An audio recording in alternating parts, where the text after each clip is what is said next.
guys, the pressure agenda alive. In case President Putin doesn't come to the trilateral meeting or the quadrilateral meeting, and how we strategize on the next steps. I don't want to be longer, and I suggest that the group that here you start framing about the debriefing, and perhaps volunteer and complete as well, because we have a separate call with President Trump. I don't want to be longer. All right, it does appear that they are being removed from that room where the virtual meeting is underway. You saw the French president there, Emmanuel Macron. It looks like we're just getting a few live images, the portions of the conversation that are not private and behind closed doors. If we get any more of those live images and conversations, we'll bring those to you here on Live Now from Fox. Now, as I mentioned right before we got that live image, we were hearing from Ursula von der Leyen, the EU Commission president. We did not play those comments for you from moments ago, so I do want to play those brief remarks, only about 4 minutes in length. Thank you very much, Mr. President. Dear Volodymyr, what a pleasure to welcome you back to Brussels. I'm very pleased to be here with you today. For our bilateral meeting that we just had, but also then the BTC that we will have in the coalition of the willing.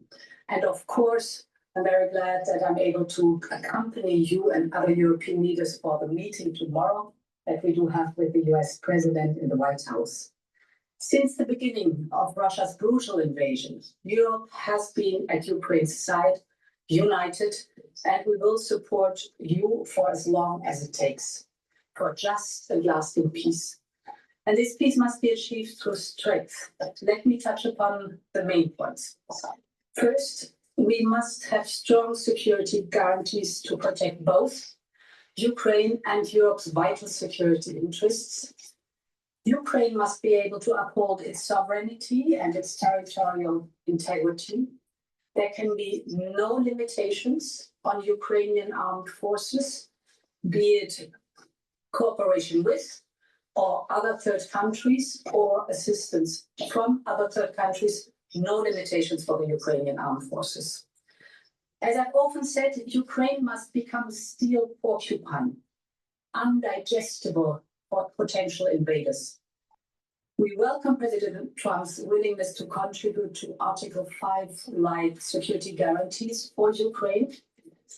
And the coalition of the willing, including the European Union, is ready to do its share. We know that the work of defending Europe is first and foremost our responsibility. And we've been working hard to speed up and scale up as we increase Europe's defense capability. Through the SAFE instrument, we are ensuring that the defense needs of member states and Ukraine can be matched, and that Ukraine's industrial defense base is strengthened. I am thinking in particular of drones here. This is in our mutual interest, and I intend to travel to the frontline member states in the coming weeks. At the same time, we continue to support Ukraine's path to its membership in the European Union. This in itself is also a security guarantee. My second point, with regards to any territorial questions in Ukraine, our position is clear. International borders cannot be changed by force. These are decisions to be made by Ukraine and Ukraine alone. And these decisions cannot be taken without Ukraine at the table. My third and final point, as long as the bloodshed in Ukraine continues, Europe will maintain diplomatic and in particular economic pressure on Russia. We will continue to strengthen sanctions. We've adopted 18 packages so far, and we are advancing preparation for the 19th. This package will be forthcoming in early September. We know that sanctions are effective. We have already put Russia's immobilized assets to work for the benefit of Ukraine, and we will continue to put pressure on Russia's war economy to bring President Putin to the negotiation table. We're working with you, Volodymyr, and President Trump in this sense. And we will discuss all these topics and others in our joint meeting at the White House tomorrow. These are challenging times. Only Ukraine can choose its own destiny, but Ukraine can always count on Europe. Thank you so much. All right, wanted to play those comments there. Before we had played Zelensky's comments, we heard from Ursula von der Leyen, the EU Commission president. Wanted to make sure we got those on for you right here, as they are now in that virtual meeting with the leaders of France, as well as Germany and the UK. Now, if you did miss the news conference on Friday between President Trump and President Putin, it was fairly short. So I do want to play it for you right here on Live Now from Fox. Hello, this is DrPaulCottrell, and we are live streaming on YouTube on my website, the-studio-reykjavik.com, and simulcasting on X Spaces. This is an interactive show. If you have a question, please type it in the chat, or if you're on X Spaces, you can ask for the mic and you can give me your perspective on the summit, what you think is going on in the world in terms of the Ukrainian war. Again, this is an interactive show. Please join.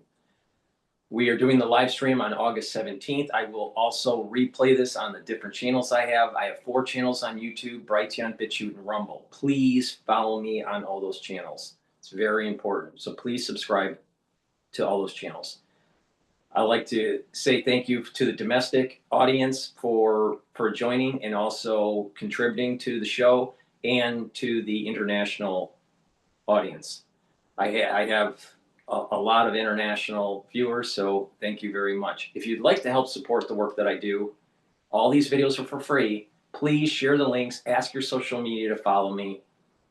And if you can donate on my website, the-studio-reykjavik.com. You can donate through Stripe, PayPal, or buy me a coffee. You can be a paid member to my Patreon channel. I don't put stuff behind a paywall. All these videos are for free. I have thousands of videos for free. It's through the patronage of individuals buying my products and donating that allow me to do this for free for you guys. So please help support. Again, I have great products on my website. I have ebooks and supplements, and I also have course material on pulmonology and immunology if you want to learn about that. So thank you for joining. I greatly appreciate for the ones that are listening on X Spaces. So what I want to do is I want to shift over to Times Radio, something that they've been talking about this Ukrainian war, why Putin may claim offensive aggression on Russia if Ukraine joins NATO. Imagine bringing your side project to life just by thinking about it. Meet Base 44, a complete AI creation. The answer is obvious. From the Russian point of view, NATO is an offensive alliance. If Ukraine joins it, then Ukraine becomes a member of a coalition which might, in Putin's view, attack Russia. Keeping Ukraine out of NATO eliminates that possibility. President Trump entered Friday's meeting in Alaska, threatening severe consequences if Putin didn't agree to a ceasefire. Instead of reaching an agreement, he left the summit to relay Vladimir Putin's demand for territorial concessions to European leaders. Trump has also shifted the messaging from working towards a ceasefire to working for a full-scale peace agreement, as President Zelensky prepares to return to the Oval Office tomorrow for the first time since being berated by Trump and his vice president.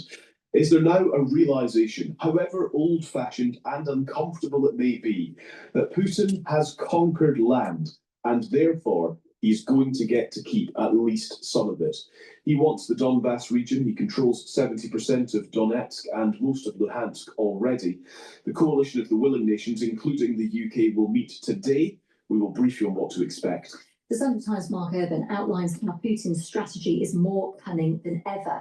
Ukraine's military is overstretched while the Russians pile troops into battle and use them as bait to expose enemy positions. The warning from a former US Marine who lives and works in Kyiv is that if Russia keeps innovating, they'll overtake the Ukrainians, who will lose any edge they've previously had. Russia's successes in raising forces and employing them more effectively is increasing the pressure on President Zelensky and has convinced Putin that it's worth fighting on for a while longer. Mark Urban will join us to tell us all about his piece and give us his fantastic insight, quite frankly, at 9:30 this morning. Also on breakfast, we'll hear from the lawyer for Lucy Letby, the nurse jailed for murdering 7 babies and attempting to murder 7 more. He's working to prove there's been a miscarriage of justice. And more than 1/3 of 18 to 24-year-olds now believe in God, up from just 16% in 2021. As ever, we always want your thoughts, your experience and your analysis, particularly on the Alaska summit, but also on the other stories we're talking about this morning. You can text us on 87222, start your message with the word Times. You can email studio@times.radio or send us a WhatsApp 0333 003 2353. Our top story this Sunday morning, European leaders who make up the Coalition of the Willing will be meeting later today, ahead of talks in Washington between President Zelensky and President Trump. Top of their agenda then, securing a concrete commitment from the US President on security guarantees for Ukraine should peace be achieved. The Sunday Times is also reporting today that European leaders may accompany Zelensky on his trip in the hope of avoiding a repeat of what happened on his first visit to the Oval Office just a few months ago. We are staying in our country, staying strong from the very beginning of the war. We've been alone, and we are thankful. I said thanks You haven't in been this allowed. cabinet. You haven't been allowed. This We cabinet. gave you, through the stupid president, $350 billion. You We voted gave for you your president. military equipment. You And your voted men for are brave, but they had to use our military. What about West? If you didn't have You our invited military equipment, You invited if me you to didn't have our military equipment, this war would have been over in 2 weeks. in 3 okay? days. I heard it from Putin. In 3 days. This is something Maybe you- less. In 2 weeks, of course, yes. It's gonna be a very hard thing to do business like this. I tell you. Makes you shudder, doesn't it? Well, Sir Tony Brenton is the former UK ambassador to Russia. Good morning to you. Good morning. Thank you so much for joining us. One of the underlying questions then of this particular chapter, I think since the Alaska summit particularly, is whether Ukraine should accept these de facto borders where Russia has advanced the territory Putin has acquired, conquered, invaded, whether actually this is the way through this thing, that Ukraine needs to relent. Well, that's a decision finally for Zelensky and his people. It will be very hard for them to do that, particularly as Zelensky points out, it requires a change of the Ukrainian constitution. I don't think we're quite there yet. And I think what we will reach, if we reach an agreement at all, will be not a de jure settling of the borders, i.e. it goes into a treaty, but a simple de facto one. You have the fighting stops, it stops on wherever the battle lines are, and you get on with the other business of peace. So it would be a conclusion very similar to that to the Korean War a long time ago, where until this day, the borders which were at the end of the war became the permanent border between South and North Korea. One of the issues, of course, and you will know this, I imagine, more acutely than most, Sir Tony, is that President Putin can't be trusted, basically ever. And so whether work for an all-out peace deal as opposed to a ceasefire, which is more likely to be temporary, I suppose, is a sensible change of strategy from Trump, and it would seem his European counterparts as well. Well, yes, it is. I mean, it removes an obstacle to getting on with discussing the serious issues of peace, but it is also a significant shift by Trump onto the Russian side of the argument. Because the point is that the Russians are very slowly winning the war. But I emphasize they're very slowly, but they feel they're winning the war. And therefore they don't want a ceasefire because that would give the Ukrainians an opportunity to regroup. The Ukrainians, of course, take exactly the opposite view. We want time to regroup. A ceasefire is what we want while we regroup and then maybe resume fighting. So Trump has now shifted from the Ukrainian side of that argument to the Russian side of that argument. And Zelensky is going to find himself in Washington on Monday, either trying to oppose this or quiescing in it, and therefore making the negotiation of an eventual peace more advantageous to Russia than it felt like before Alaska. Yeah.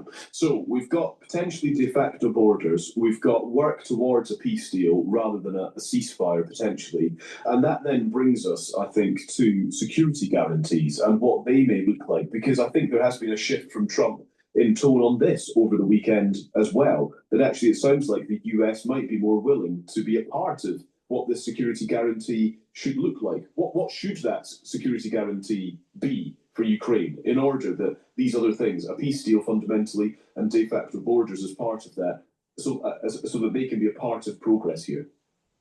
Yeah, no, this is Trump's big shift the other way, involving the US in one way or another in security guarantees for Ukraine. And this is an important component of any eventual peace agreement. And the Europeans are plainly too disorganized and too weak to deliver a credible guarantee on their own. So it's very welcome that Trump now says that the US will contribute. The key thing, looking at it from the Russian angle, is that what you don't offer is, in effect, Ukrainian membership of NATO.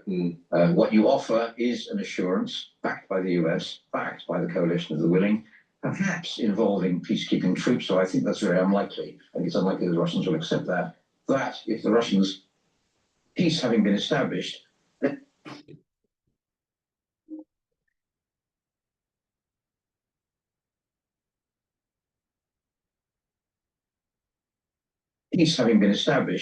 then attack Ukraine again. We will back the Ukrainians. And that must be very welcome to Ukraine, of course. Can you help us understand why that is a difference? Why formal membership of NATO is off the table, but an agreement that basically Ukraine would benefit from the same level of security as though it were in NATO would be more palatable to Putin?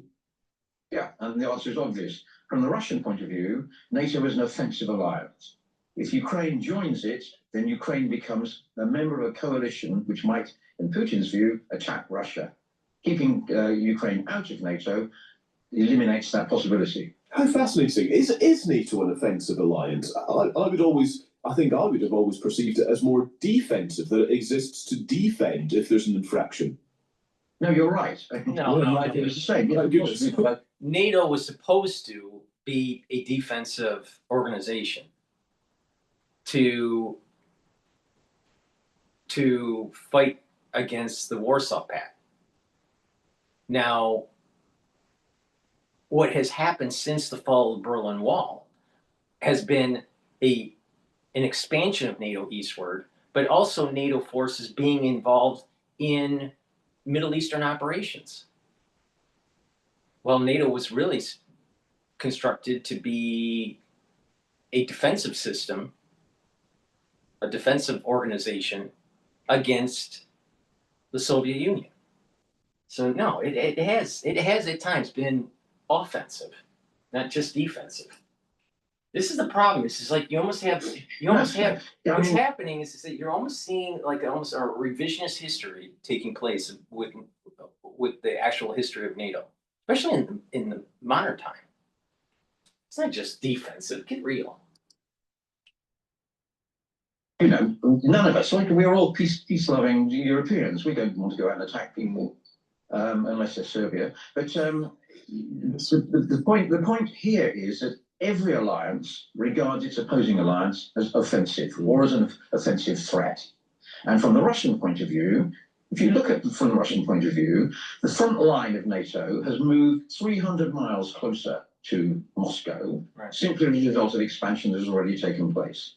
You add Ukraine to NATO, you add, I think it's 1,000 kilometers of direct NATO-Russian border, which NATO would be within its powers, could arm up and then use for an assault. That's from the Russian point of view. I'm not saying it's likely to happen. I don't think it is. Nevertheless, the Russians, concerned about their own security, see it as a threat and are determined that it should not happen. Yes, gosh, how fascinating. And I suppose then my final question is about Europe's role in all of this then, because it's quite easy to make a case that European leaders are verging on hypocrisy or something resembling that when it comes to what they are saying now within the coalition of the willing, when the reality is that over the years gone by, decades really, Europe has not been preparing to defend itself. And so there is this kind of lament for the dire situation that we find ourselves in now regarding Ukraine. But actually, there's an argument that negligence brought that about. And so European leaders collectively need to get serious about defence in all of this.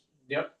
Yeah, see, what the problem was is that the European nations, had, especially their leaders, had a tendency to just think that the United States would just support NATO and allow for free riding to take place by the European nations. That the United States taxpayers were just going to fund NATO and do all of the funding, all of the weapon development, all of the security guarantee.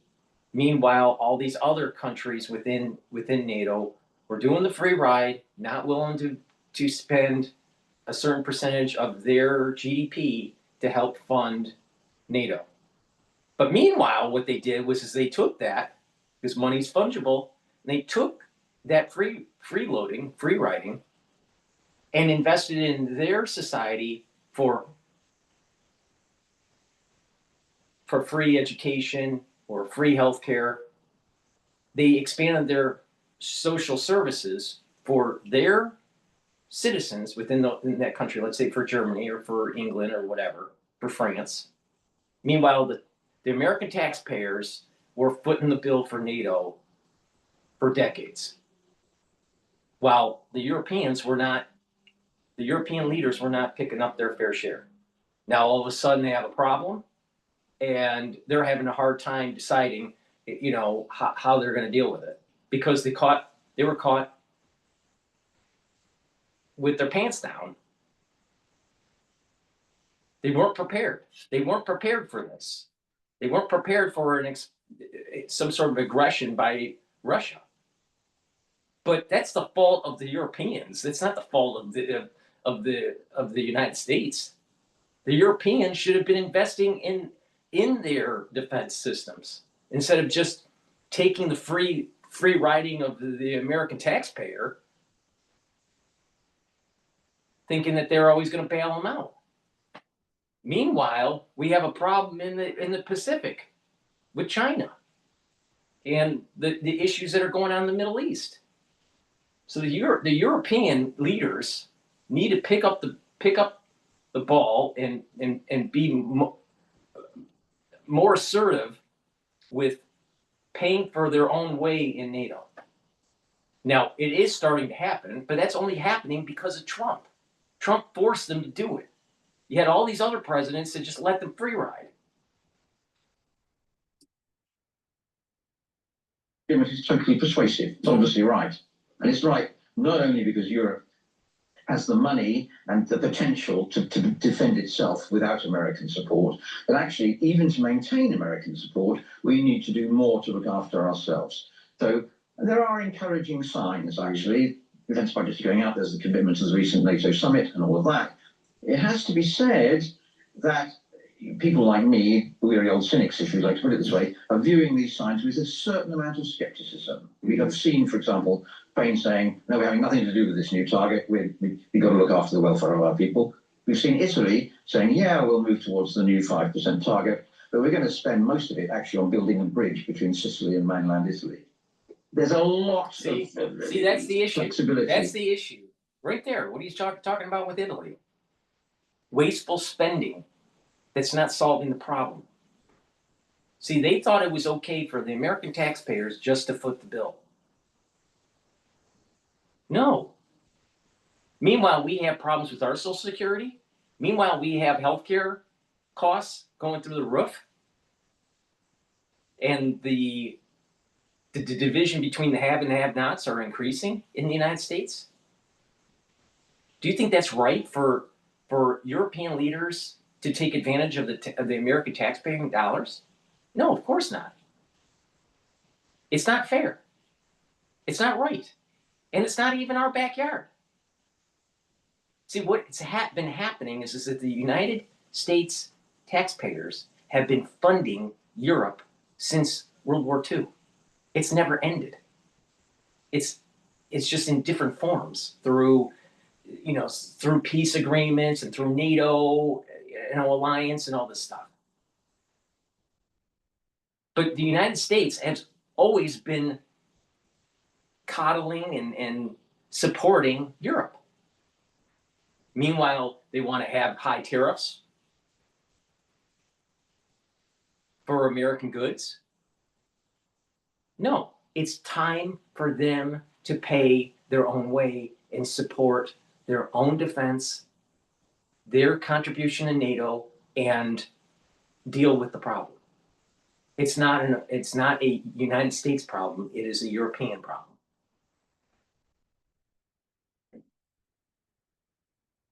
But meanwhile, you have these very socialistic countries within Europe that's just taking their money that they get from the market by selling bonds, taking the money that they have in taxes, and putting it into their society in some sort of social welfare, and not contributing their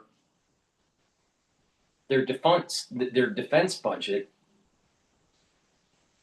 to the proper levels. Do you think that's fair? Do you think it's okay for American taxpayers to just keep on footing the bill year after year after year after year after year, decade after decade after decade? Meanwhile, Europe, when they do have the money, are investing in their own society and not really willing to have defensive capability to prevent what's been going on for the last 3 years. No, it's not fair.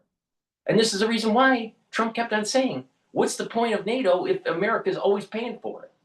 And that they're not doing anything. That the Europeans aren't doing anything.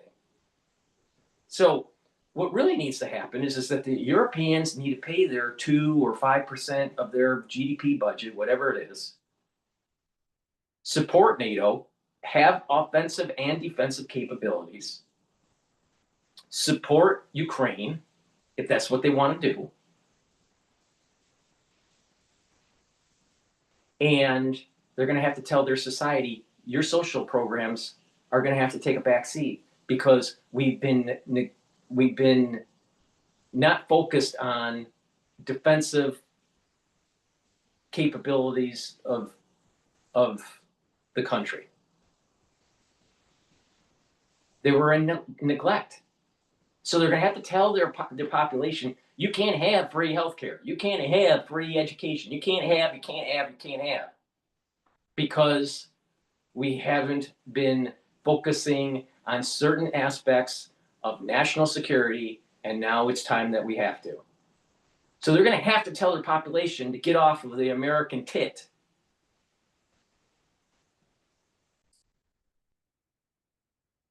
In the newly announced targets, which leave me dubious that there's been a real change of heart in Europe about defending itself. Yeah, and that is crucial.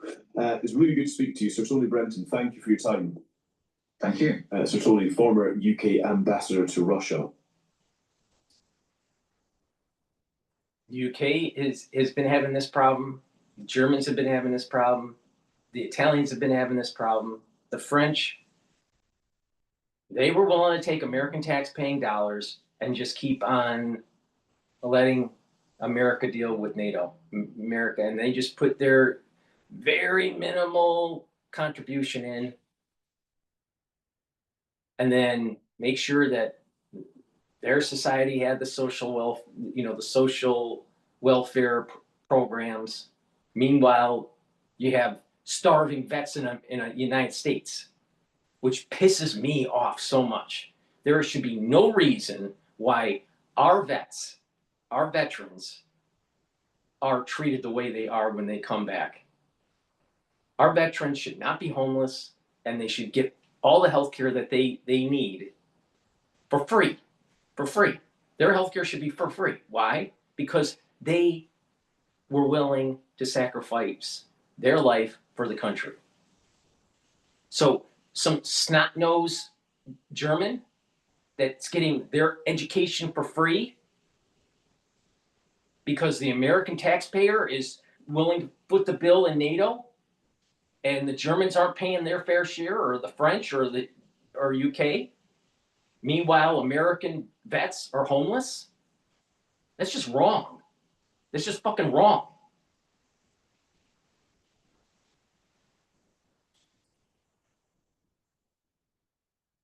All right.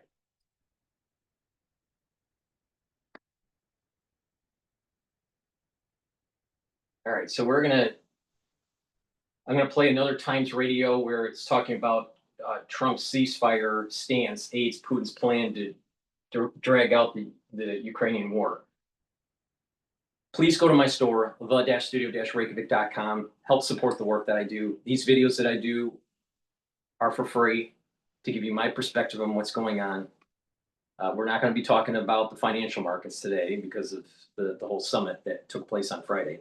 Please go to my store, the-studio-reykjavik.com. The link is in the description of this video and all my videos. And get the lavender structural nano silver soaps. I also have it in peppermint, lemongrass, and also charcoal tea tree. Very high quality structural nano silver soaps. Get a few bars for your household and help support the work that I do. But not just that, by purchasing the products, it's helping your health and wellness. These are very high quality products that I have on my store. These are products that I use for my health and wellness. So use discount 5, you get $5 off any order. If you spend $100 or more, you get a free gift until supplies last. Another great product that I have is Clarity Factor. Clarity Factor will help you to concentrate on tasks at work or at home or in school. A lot of people have brain fog. To get rid of that brain fog, use Clarity Factor. Now, what Clarity Factor will also do is help to support your memory. So over time, what's going to happen is you're going to increase your dendritic connections between your neurons. And when you have more connections, you can think faster. You have more clarity. You'll have better memory. And that way, by having that positive neuroplasticity, you're slowing down the aging process. Because one issue with people that are aging is that they have dendritic connections that start to recede. It's actually called depression, but those neurons are depressing, they're receding, and so the cognition isn't as fast. That's why people that are elderly or have neurodegeneration, they start to think slower, they're moving slower, their memory starts to fade. You can mitigate that problem by increasing the dendritic connections. So take Clarity Factor, take it every day, drink it with filtered water, learn new things, read, write, talk to people. Too much screen time is going to put you into a certain wave pattern for your brain function, and over screen time can actually bring down your IQ. You don't want that. You want to be an active person. Being an active person cognitively and physically is going to slow down the aging process. So take my advice, go to my store, the-studio-reykjavik.com, get the Clarity Factor, drink it with filtered water, but also it's a holistic approach on your life. It's about lifestyle. If you focus not just on the supplementation, but just the overall holistic approach, you can slow down the aging process and allow your body to heal. So please go to my store, the-studio-reykjavik.com. All right, let's continue on with Times Radio here. Then upscale your free. There's a lot more concern now that that's going to happen. And there's a feeling that, Putin, by his actions in Alaska and by getting Trump to agree not to an immediate ceasefire, could be buying himself more time for those new tactics to pay off for the Russians. The most read this morning on the Times and Sunday Times app and online is also on Ukraine and how President Putin is demanding that President Zelensky surrenders the Donbass region in the east of Ukraine as the price for peace. Let's get more on Ukraine now with Mark Urban, the Sunday Times columnist and host of the Crisis Room podcast. Morning, Mark. Good morning, Callum. I know you've written for the Sunday Times today about how Putin is exploiting Russia's huge manpower advantage to play a game of deception that is now hard for the Ukrainians to win. Tell us about that, and I suppose put that into the context of this chapter of progress, hopefully, towards peace. Does it seem like Putin is winning, and that's something we're just going to have to accept as part of bringing a resolution to this thing? Well, look, there's been a situation there on the front lines for quite a while, say at least a year after the failure of the Ukrainian counteroffensive, which was a couple of summers ago. And that was stalemate, essentially. Yes, the Russians were gaining ground, but at huge cost to themselves, and generally very small amounts, a kilometre here, a kilometre there, that kind of thing. I think things are changing now, and in a way that's causing quite a lot of concern for the Ukrainians and the Westerners who are helping them out with advisors and other things on the front line. And essentially what's happening and has happened in the last few months, is that the Russians, well, they've always had this numeric superiority. They've always had this willingness to just throw away the lives of their soldiers, you know, and the Ukrainians have relied on ingenuity, you know, determination and inventiveness in the way they defend their land.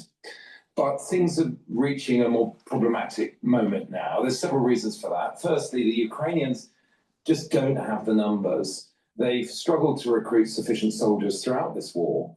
And right now, in those key battlefields that you were mentioning there, I take the stance that I prefer American taxpaying dollars don't go to this Ukraine war. I also think that NATO was expanding too much since the fall of the Berlin Wall. But there's an issue with Putin. And that issue with Putin is that he's not taking the off-ramp for peace. So he's taking this as opportunities to gain more of a land grab. All right. Did we create Putin? Yes. Because of our failed foreign policy by the neocons. But I think that the real game in the world isn't the European theater. It's the Pacific theater. So the Europeans been sucking on the tit of American taxpaying dollars for the last 4 or 5 decades, is dragging us down so we can't focus on the Asian theater, because we have to check China. Or China, depending on where you're from in the United States. But the point here is the Europeans are making it worse for the United States in the Asian theater because we can't focus. Guess what? We need to spend a lot of money in our maritime operations. The Navy is behind. You know, the last time that we had a Navy that was behind was in World War II. My God, it's crazy. So, Ukraine has a problem. You know what part of that problem is? One, they have had a lot of deaths on the battlefield, but not just that. There are an awful lot of young Ukrainians that are leaving the country. All right? They don't want to fight the war anymore. Both sides are getting exhausted. The Russians are getting exhausted and the Ukrainians are getting exhausted. Now the question is, who has the upper hand on the battlefield? Is it the Russians or the Ukrainians? I think what's keeping the Ukrainians afloat is really this drone warfare, where you don't need as many soldiers, and it's more like it's very reminiscent of what was going on in World War II with the kamikazes, with Japan. Drones are kamikazes. It's just that you don't have a samurai in the plane. It's remote controlled. And so it's changed the way the battlefield is. Now it's moving towards trench warfare because tanks don't work anymore in a drone warfare because they're anti-tank. Now, what broke the back of trench warfare in World War I was the tank. So now we're starting to see it kind of like Back to the Future. This is starting to become trench warfare with an element of drones. Now you add in AI and all this stuff that's, I don't think, operational on the battlefield yet, but maybe it is, but I doubt it. But drone warfare has changed the calculus for the Russians. So it's slowed them down. All right? But I don't think that the Ukrainians have enough power to make a true offensive to push back the Russians. So it's a stalemate. Now, are the Europeans really going to put boots on the ground to do an offensive against Russia? Probably not, when Putin is going to be saber-rattling tactical nukes. Donbass, that's the Donetsk and Luhansk regions of Ukraine, mostly occupied. They only manage, the Ukrainians, about 10, 12 soldiers per kilometer of front line. Now, obviously, if you stood them in a line along a kilometer, well, you'd have to put, 100 meters between them or whatever, or 80. Generally, they're deployed in groups of 3 because you have to have somebody on watch all the time. So if you think about that, what you're talking about with 10, 12 soldiers is 3 or 4 bunkers or positions spaced along a kilometre of front. The Russians have been using infiltration tactics in recent weeks, and this caused this so-called breakthrough early last week, where small groups of Russians managed to make their way through these outposts. Now, the dilemma for the Ukrainian defenders, if they open fire on those small groups, the Russians see their positions. The Russians then take out these positions with guide bombs. 1,400 glide bombs were logged in one narrow sector of the front in Donetsk in 1 month, just leading up to the 11th of August. That's the kind of intensity of fire coming down there. And they also use drones. So the effect of this is if you then punch a hole, you take out 1 or 2 of these bunkers across a few sections of front, you start to make gaps. And that's what the Russians were doing in recent weeks. They've also been using new drone units, which are much more effective. Okay, so now the Russians are using drones too. All right. But the thing is that both sides are exhausted. I'm not sure if the Russians have enough manpower to push through. Now, what is part of the whole Russian ethos is that anyone that, whenever they're in a war, they always seem to somehow make it, especially when it's during the winter. All right? And they're willing to take very high casualties. And that goes throughout all of history. So the momentum is probably slightly in the favor of the Russians, but Putin has a tendency to be over optimistic about the battlefield conditions and how it's going to be in the favor of the Russians. So this Donbass issue here that he's talking about, I suspect that it's going to be gain a little bit, then push back, gain a little bit, maybe push back. So I still think it's almost like a stalemate here. But both sides don't have enough to have a true offensive along the whole border between the current Ukraine and this occupied area by the Russians. That's Ukrainian. Neither side can really truly defend the border that's starting to morph. So these developments have got people quite worried because a lot of Ukrainian effort and blood has been spent trying to hold these lines. They have been slowly but surely being pushed back in a number of places, but the rate of loss has not been great, and the Russians haven't been able to make any breakthroughs. But there's a lot more concern now that that's going to happen, and there's a feeling that Putin, by his actions in Alaska and by getting Trump to agree not to an immediate ceasefire, could be buying himself more time for those new tactics to pay off for the Russians. We heard on that note, Mark, from Sir Tony Brenton, former UK ambassador to Russia earlier, on the peace deal, which, overarching it is a good idea. Of course, the determination here is to try and find a way towards peace, so fine. But he described it as a shift onto the Russian side of the argument. Would you share that analysis? See, I think the problem with the United States, before Trump went to the summit, Trump was stating to the world, and especially the financial markets, that further sanctions were going to take place, and that they were going to be they were going to be secondary sanctions, and that would be on China and on India. All right. So there was a little bit of a concern in the financial markets because of this, because of the other tariffs that are added to India and China. So we've already sanctioned Russia to hell. All right. So there's not much left there.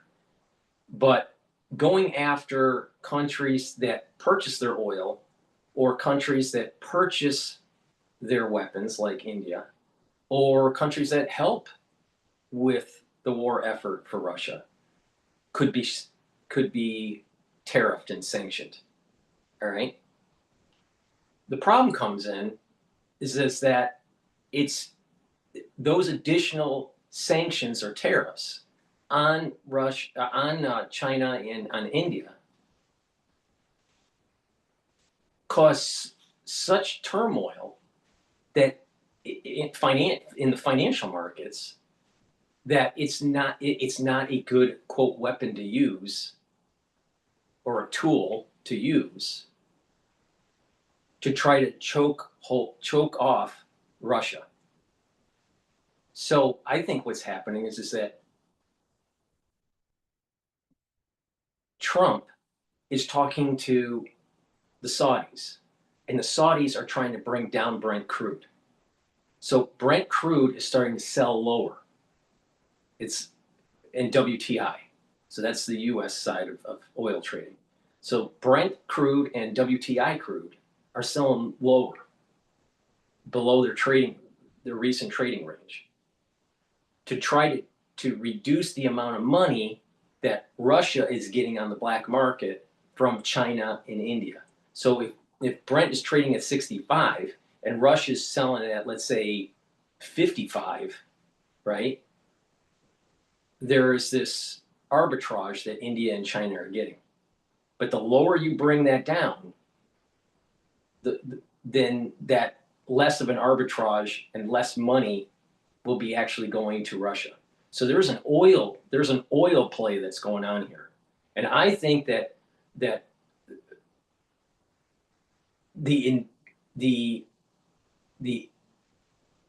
trading community, the investor community, has told Trump and the Department of the Secretary of State, so that's Rubio, so the State Department, that doing secondary sanctions isn't going to work because of these other tariff wars that we're dealing with.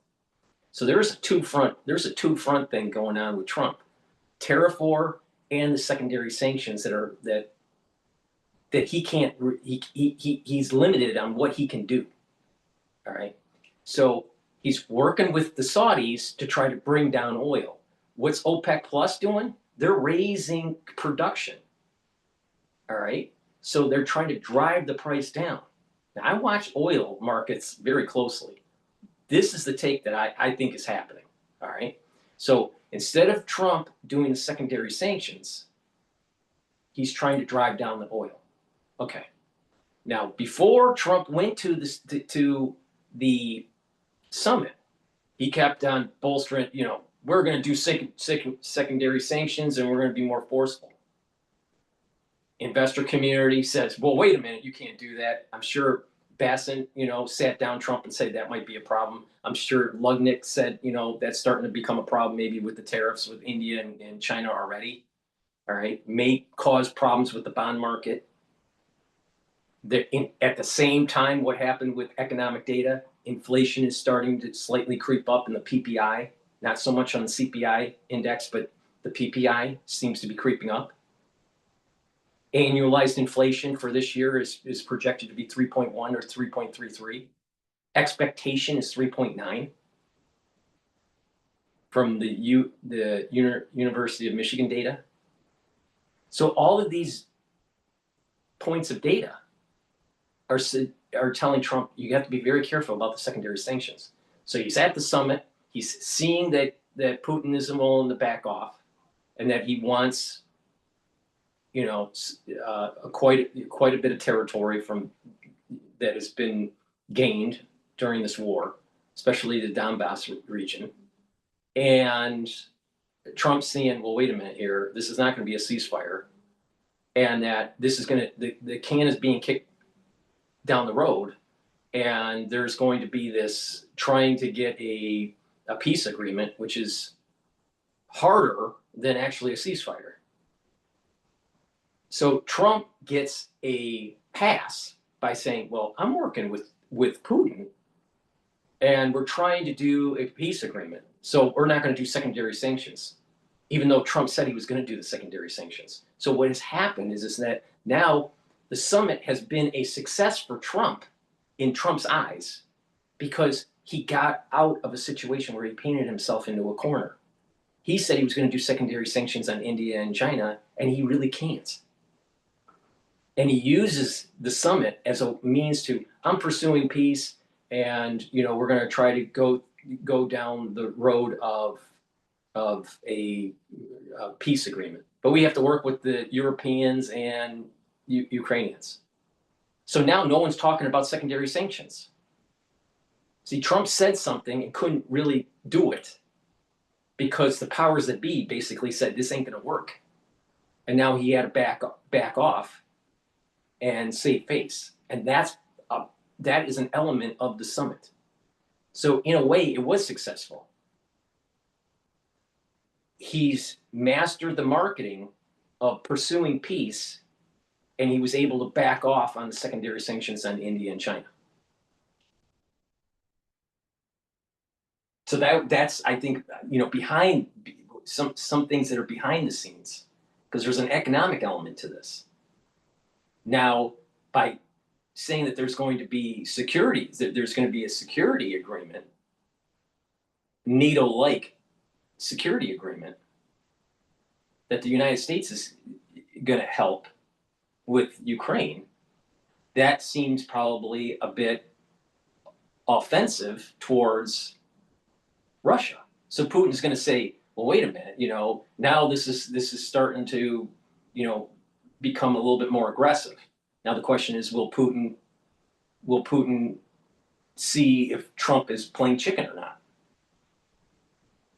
My take on this, and I've been a supporter of Trump for all three go-arounds for the election. Trump has always chickened out when it came to having to go kinetic. Now, people would say, that's not true. He bombed the nuclear facilities. He didn't knock out the defense systems. It was Israel that knocked out the defense systems. That was the harder part of the operation. See, the Israelis did it, knocked out the defense systems in Iran, so the B-2 bombers can come in. Those B-2 bombers probably would have been blown up if it wasn't for the defense systems to be knocked out. So the reality of the situation is Trump will only do something if it's like low risk. The Houthis, when he was bombing the Houthis, they're literally in the Stone Age. And we kept on bombing and bombing and bombing. And then he says that he had some sort of a peace agreement saying that they want, a ceasefire. That wasn't the case. What the reality of the situation was is that the bombs that we were dropping were so expensive and we had a low supply of them that we couldn't afford bombing them anymore. Literally can't afford it, and we didn't have enough in our inventory. That was the real story. And then you don't hear anything about the Houthis now. So you really think that Trump is going to go toe-to-toe with Putin? So Putin knows this. So Putin is going to say, you know what? Trump always chickens out. He chickened out on the tariffs. He's chickening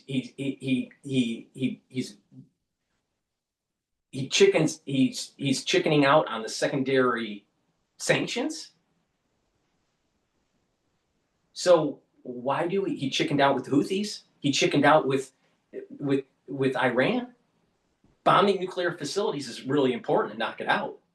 But he had the opportunity to either work with the Israelis or allow the Israelis to decapitate the Ayatollah. He didn't do it because he was afraid. So Trump does chicken out. Now, there are a lot of people that make multiple millions of dollars a day based on this strategy. Looking at what does Trump say, knowing that he can't deliver. And then they do the opposite. And it's called the taco trade. Trump always chickens out.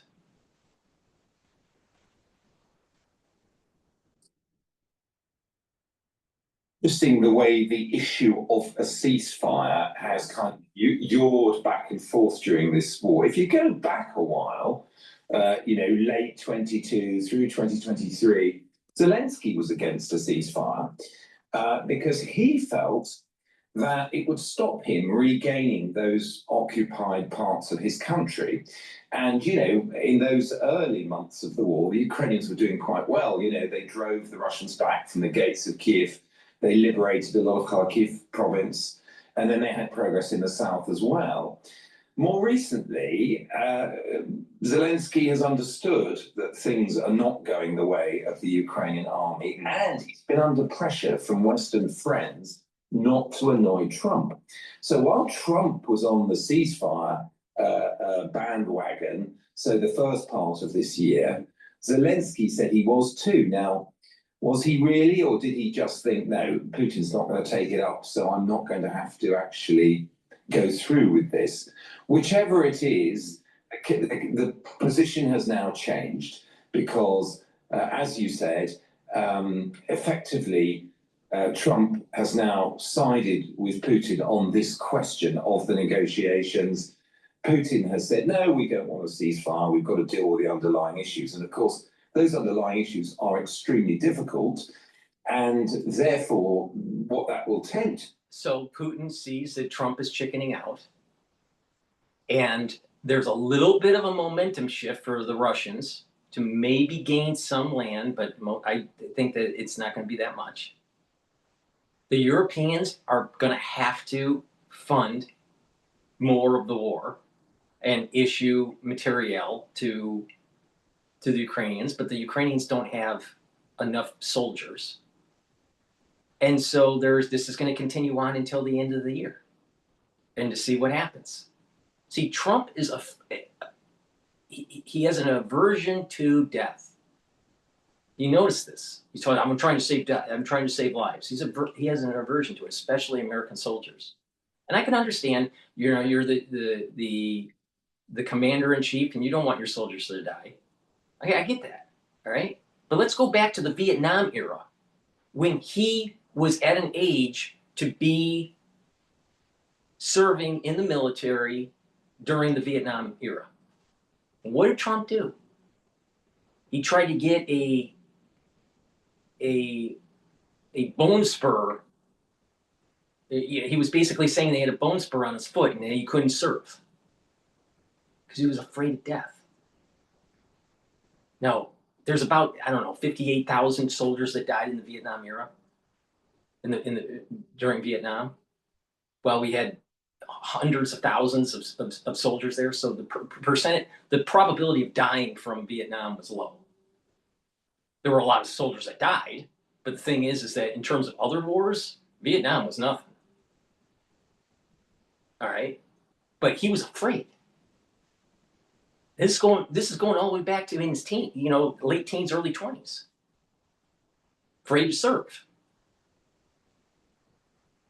Now, my father was not afraid to serve. He served in the army during that era.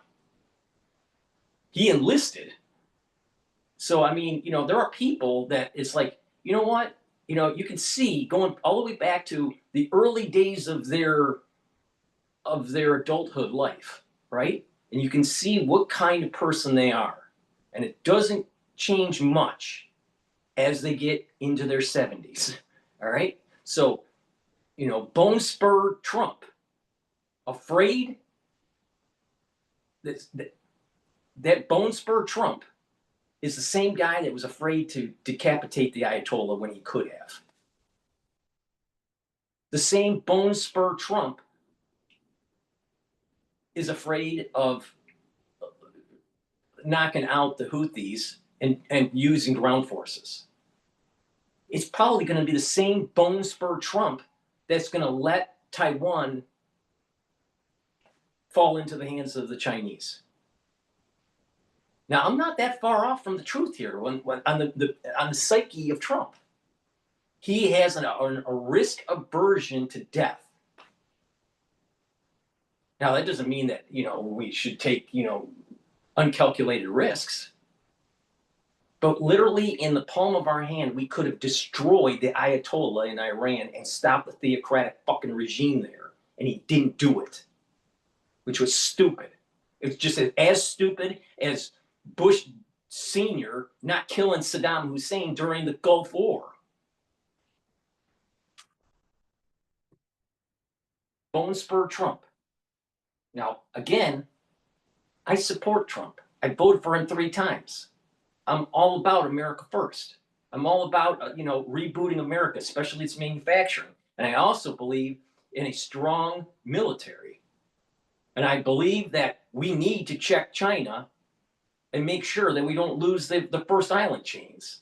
That doesn't just affect us, that affects South Korea, that affects Japan, that affects the Philippines. That even affects the Aussies.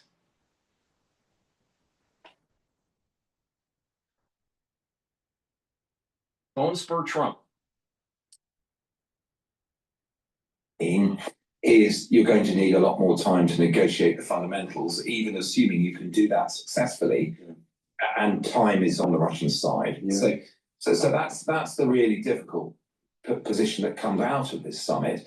And obviously with Zelensky going to the White House tomorrow, we're going to get a sense of whether not only has Trump sided with Putin on this issue of ceasefire sooner or later, but whether he also puts pressure to concede some of that territory not focusing on the ceasefire and just doing the peace agreement opened up the opportunity for Trump to save face because he couldn't do the secondary sanctions on India and China.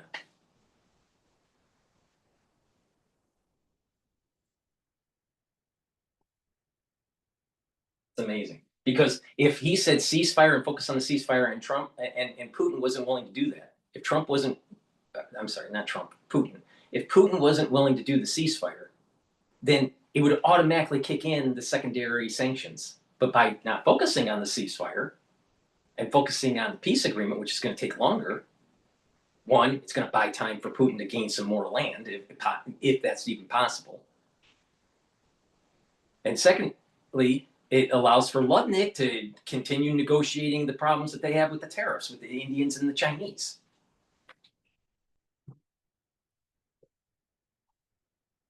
to be Ukraine. Yes, and I want to ask you about this too, because I just felt reading around this morning that there's almost an unshakable, developing, growing consensus that actually this is just the inevitable result of war, that somebody who invades in the way Putin has and occupies land, comes close to conquering whole regions and areas, that actually the reward, in inverted commas, for the invader is that they keep the land. That is the tale as old as time itself of war. That is the purpose of what Putin has been doing here. And so any peaceful outcome and resolution will result in him keeping some of that. Yep. There is just an inevitability, and is now the time for that to be accepted, primarily by Zelensky, also by his allies and supporters. Are we at that point? Almost. Almost. Good Lord. The dream was travel and freedom, but the reality is just work in different time zones. You know what ruins a vacation? It's not the flight delay or the overpricing. Good Lord. Well, when you say it's a tale as old as time, oddly enough, I just on a video for the Times YouTube channel about the rules, the so-called rules-based order. Now, broadly speaking, between the end of the Second World War and, well, when would we judge it? Maybe 2014, when Putin moved his people into Crimea and annexed Crimea, part of Ukraine as well. The accepted principle was you don't solve territorial disputes by force. In a way, that was the big learning of the Second World War, that if you let someone like Hitler get away with what was going on in the late 1930s of gobbling up bits of his neighbours that he wanted to take over, you're going to have just a bigger war, a bigger conflict. And so for a long time after the Second World War, certainly as far as the superpowers were concerned, there were wars in parts of the world. Those were the rules. Now, when you say a rule as old as time itself, it is clearly right that historically countries grew or lost territory through conquest, defeat, all the rest of it. I think the big problem for the Ukrainians, and this has been evident since the failure of their counteroffensive, which is actually pretty much 2 years ago now, is that they cannot retake those lost lands. So that's about 20% of Ukraine that's occupied by the Russians. The Ukrainians have lost a lot of soldiers too, nearly as many as the Russians, but you know there are some estimates that say that the Ukrainians have lost more than 100,000 soldiers trying to defend their country and trying to regain the lost areas of the country. So I think the lesson learned. I think the lesson learned for the neocons is to realize, you know what? The expansion of NATO caused Putin to rise up and have this stance to try to get land back and try to reconstitute the Soviet Union. Is he going to reconstitute the Soviet Union? No, it's not going to happen. All right, but he's going to chip away at Ukraine. Now the question is, because of his age, will he continue to try to have a war effort in this front? Probably not, because I think that the Russians are exhausted. So I think this is going to be the end of it. But the lesson learned from for the neocons is this is what happens when you have when you missed an opportunity when there was a monopolar world after the fall of the Berlin Wall, and the major hegemonic power, the only superpower left standing was the United States. What did we do? We ended up having a never-ending war in the Middle East because no one could check us. And what did we do? We ended up expanding NATO. And over time, Putin starts to rise up, right? Gets more power. He moves up the ladder. And now there was this moment in time that he was able to chip away at the land. Chip away at the land under Obama, chip away under the land, under Biden, and now even under Trump. Now Trump will say, I didn't start the war. If this war was happening while I was president, it would have never started, blah, blah, blah. It doesn't matter. You're the president now. Fix the fucking problem. I hate people when it says it's not my problem, or I don't know how, or I can't. I hate people like that. The reality of the situation is this. The neocons' strategic move, going all the way back to the fall of the Berlin Wall, failed. And this is the end result. So it's not really Putin. It was this perma-bear idea of taking the Russians' resources and turning them into some sort of democracy, but it would have been, with a major restructuring of the state assets, and that the international community would come in and buy it. What really happened was there was the Russian Federation. There was the kind of like a retooling of the KGB under the FSA, I think it's called. And you have a lighter version of the Soviet Union. All right, that's a little bit more open society, but not fully integrated into the world economy, run by a KGB guy. All right, that's not what the United States wanted.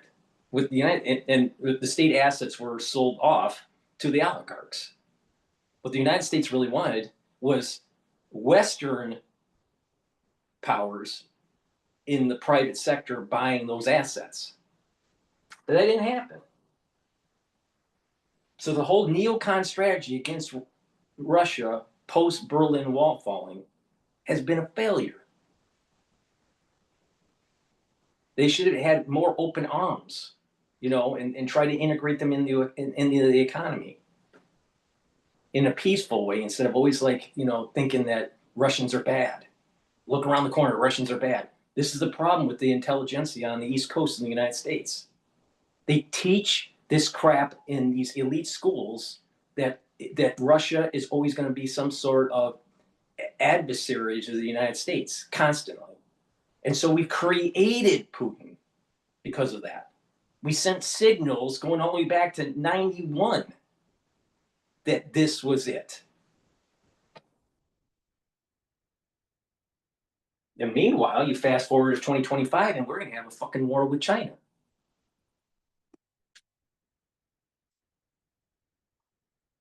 Well, are those two key districts, Luhansk and Donetsk? Luhansk is pretty much all occupied by the Russians.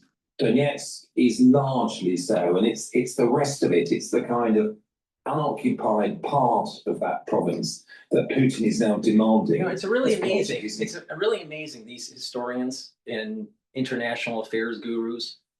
You know, they're always so focused on the small pots, the small details of the Donbass region and all this crap. And they're not looking at the 50,000-foot level on what actually has transpired in the last 40 years.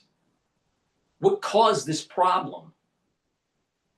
And you go to the root cause of it, it's the neocons miscalculating.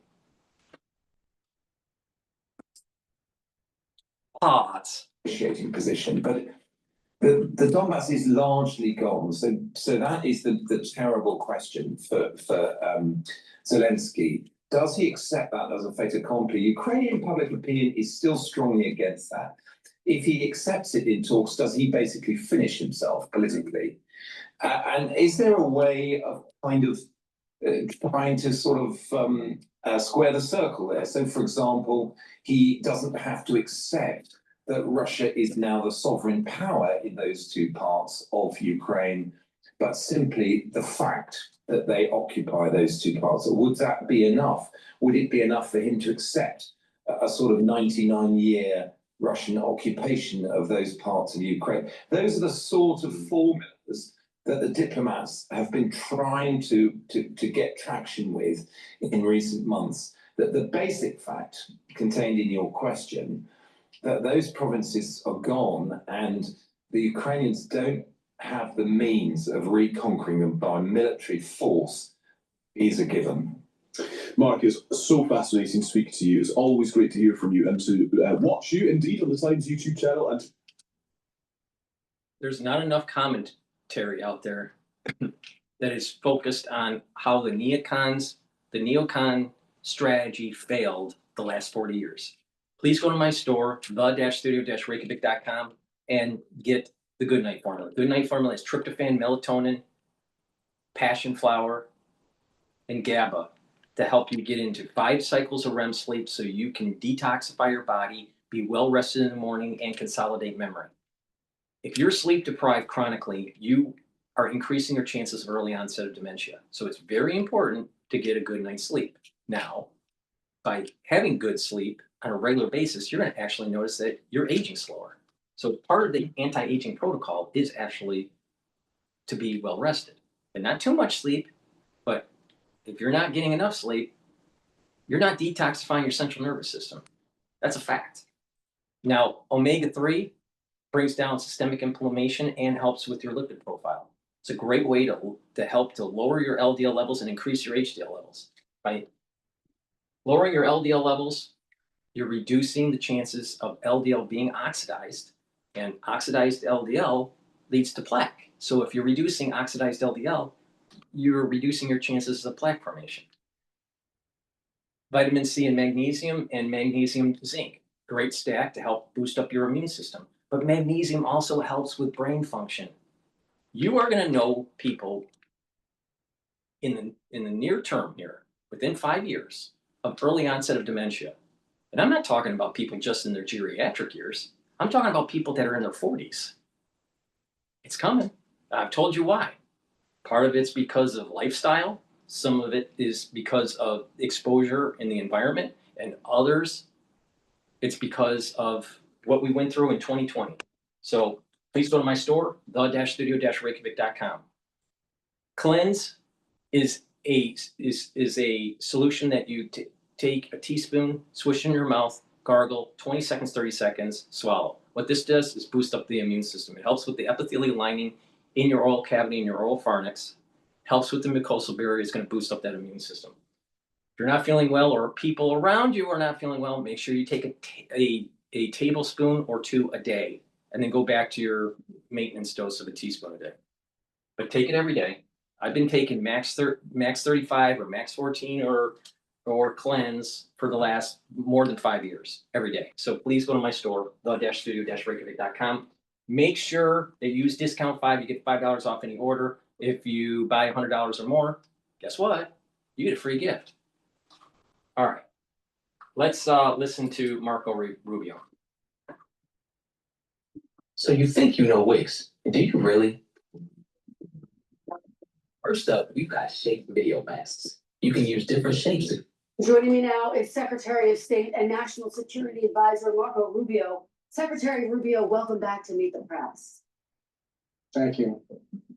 Thank you for being here. So heading into the meeting with President Putin on Friday, President Trump said he wanted a ceasefire agreement. Now he is saying he wants a broader peace deal. We know that Ukraine, we know that European allies want a ceasefire first. Is a ceasefire now off the table, Mr. Secretary?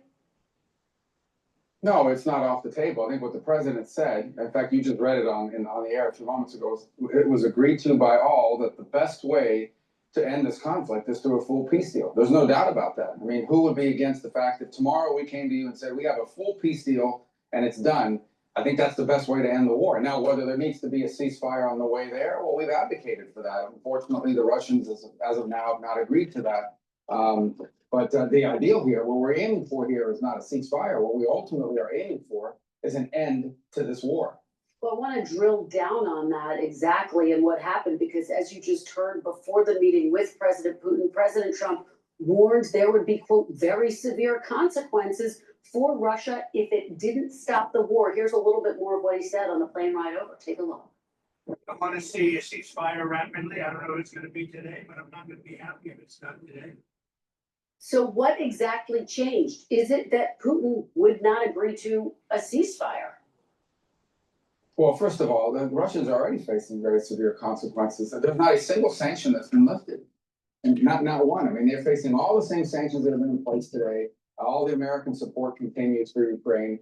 And ultimately, look, if we're not going to be able to reach an agreement here at any point, then there are going to be consequences. Not only the consequences of the war continuing, but the consequences of all those sanctions continuing and potentially new sanctions on top of it as well. But what we're trying to do right now is end the war. And in order to end the war, you've got to give every opportunity that exists. You have to be open to any opportunity that exists to bring it about. And here's the thing to remind everybody. And when the president says this is not our war, but let's be frank, this is not our war. The United States is not in a war. Ukraine is in a war. We've been supporting Ukraine. We happen to be in the role of the only country in the world, we're the only leader in the world that can actually bring Putin to a table to even discuss these things. Now, the president has traveled, all the way to Alaska, all the way back, has dedicated months and months of work, our entire team on this matter, because we want to see an end to the war. But if tomorrow the war continues, life in America will not be fundamentally altered. So I think that what we have to understand is that this has been a priority for this president because he wants to promote peace. He wants to promote the end of a war. And I think we should be happy that we have a president that's trying to promote peace and bring a war to an end. Mr. Secretary, let's look at the state of the war. It's really captured in this chart. I want to put it up on the screen for our viewers. It shows that Russian attacks on Ukraine have nearly doubled since President Trump came into office. And in fact, in July, Russia launched more than 6,000 missiles and drones. That's the highest amount of attacks since the war began. What do you say to Ukrainians who worry that without a ceasefire in place, you are giving Putin more leverage at the negotiating table and a green light to drop more bombs?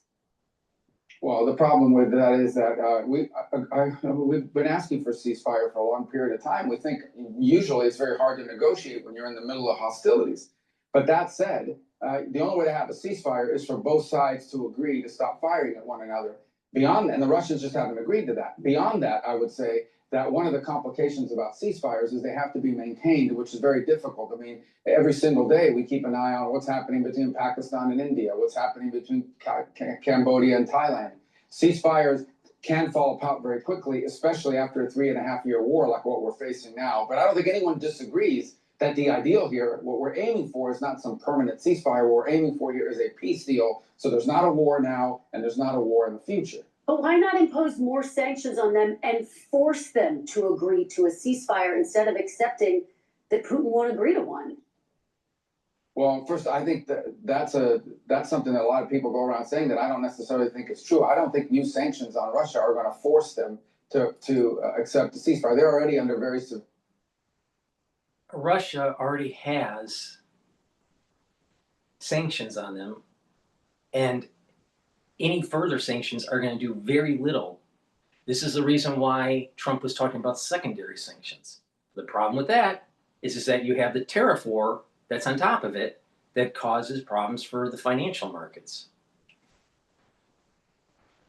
So we've already used the tool in the toolbox for sanctions. You can't add more.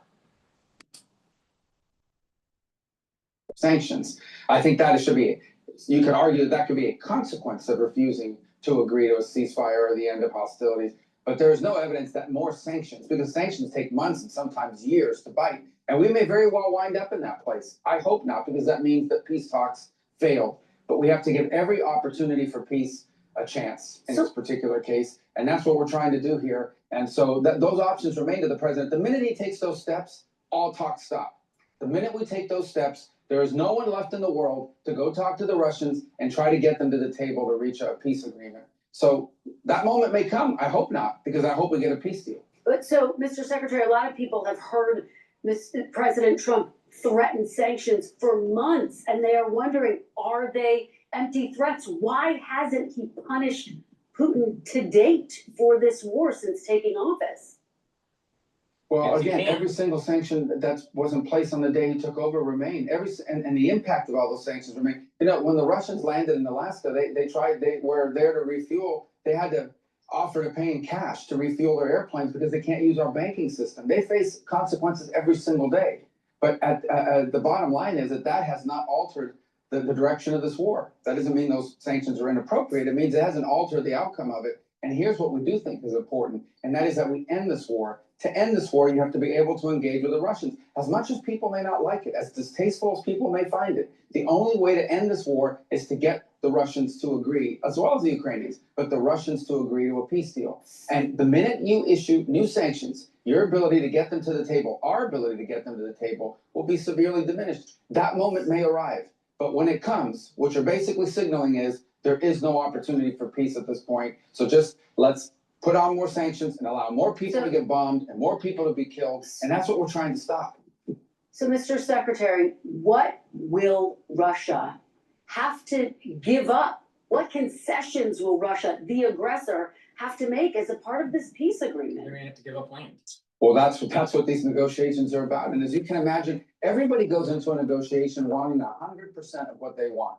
That includes Ukraine, but obviously the Russians. And the only way to reach a deal on anything, whether it's in business or in politics or in geopolitics, the only way to reach a deal is for each side to get something and each side to give something. And that's been very difficult. If it was easy, this wouldn't have been going on for 3.5 years. Understand, the longer these wars go on, the harder they are to end, unfortunately, because one side is always looking for leverage on the other. In this particular case, the Russian side as well. And so I think that's the core of what we're trying to work through here. That's why Zelensky's coming tomorrow. That's why European leaders are coming tomorrow. That's why the president called them from the airplane, spent 2 hours in the middle of the night talking to them. And that's why we've been engaged with them every step of the way, is we are trying to find what can we get to that both sides can agree on. And it's been difficult. This is a hard issue set, but we're dedicating a lot of time to it. And the president deserves credit for dedicating time to it. And I understand that these negotiations are ongoing, but can you name one thing that President Trump is asking Russia to give up in order to get peace? Well, I'm not going to disclose those things, because if we do, then you can imagine our negotiations could fall apart. These negotiations, look, I know everybody wants to know what's happening, and to a certain degree that's important. But what's more important is that these negotiations work. And for us to run to the press, like you see these leaks sometimes that are completely inaccurate, and in many cases, sometimes you see leaks out there that undermine the negotiations. Okay, these negotiations, in order for them to be successful, require for us to allow both sides to agree to potential concessions or discuss potential concessions without it finding its way in the public sphere and creating all kinds of internal problems for one country or the other country.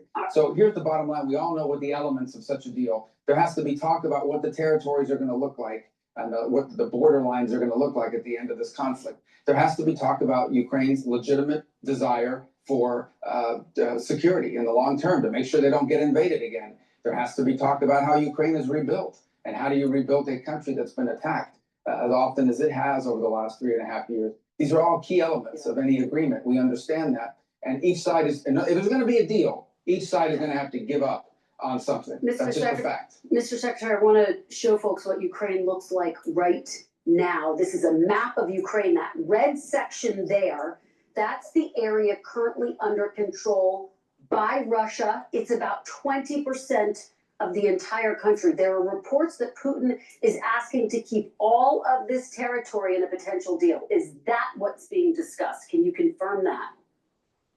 Well, I can confirm that he's given speeches in which he has said that repeatedly. So he's asking for that now in these private conversations? Well, look, ultimately, if that, the Ukrainians are not willing to give that up, and no one's pushing Ukraine to give that up, and so I don't think that's what, if there's gonna be a peace deal, it's not gonna look like that. But he certainly is he's certainly making demands, he's certainly asking for things that the Ukrainians and others are not willing to be supportive of, and that we're not gonna push them to give. And the Ukrainians are asking for things that the Russians are not gonna give up on. I know this sounds, I know everybody wants to have more detail, but we're trying to have a serious negotiation here and see if we can find any middle ground between two warring parties in a very difficult war where the Russians feel, as they always do, like they have momentum on their side, and the Ukrainians have been incredibly brave in fighting back. And in the defensive posture they've taken, the Ukrainians have inflicted a tremendous amount of damage on the Russians. I think last month alone, 20,000 Russian soldiers were killed in 1 month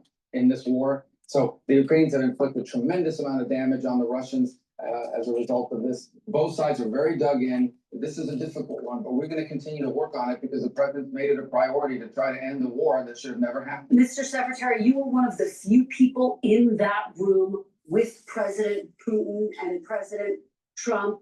You got to look him in the eyes. Do you believe that President Putin believes in Ukraine's right to exist based on what you heard and saw? Well, look, I wasn't playing any of those games about looking people in the eye and trying to read their minds. I'm reading actions. And that's what we're looking at is actions. What will you agree to? What will you commit to? And what will you follow up on? And in order for this war to end, Russia will have to take actions. Ukraine will have to take action. Ukraine's partners and allies will have to take actions as well to enforce that peace in the long term. That's what we're interested in. Not all, I get all the drama around this stuff, but at the end of the day, we are talking about a war in which people are being killed and maimed every single day, in which a country has been dismembered by 20%, as you just pointed out. And it's really important to bring this war to an end. This war doesn't get better. It gets worse as time goes on. Yep. It gets worse. It actually threatens to spill over into other areas. So it needs to be stopped. That's why the president's made it a priority. And that's what we're focused on. Concrete actions by both sides, especially the Russian side, to bring this conflict to an end. And we're going to do everything we can to make it happen. Is it possible? I don't know. But we're going to try. We've spent a lot of time on this issue. We have a lot of other issues to focus on. But the president's made this a priority, and he deserves credit for that. Mr. Secretary, a couple more questions, and we're almost out of time. NBC News is reporting this morning that NATO-like security guarantees for Ukraine were discussed as a part of this agreement. Can you tell us what role would the United States play in such a security agreement?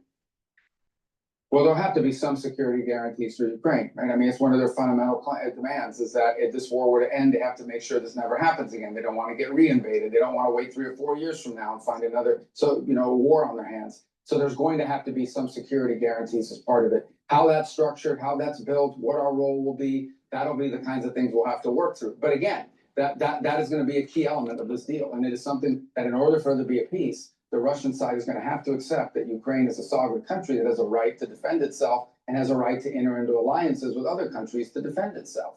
How that's constructed, what we call it, how it's built, what guarantees are built in there that are enforceable, that's what we'll be talking about over the next few days with our partners who are coming in from overseas tomorrow for a series of meetings. And in the days to come, we had a long phone call about this yesterday with several of the national security advisors from various countries in Europe. Mr. Secretary, I want to play something you said about President Putin. This was right after the invasion in March of 2022. Take a look.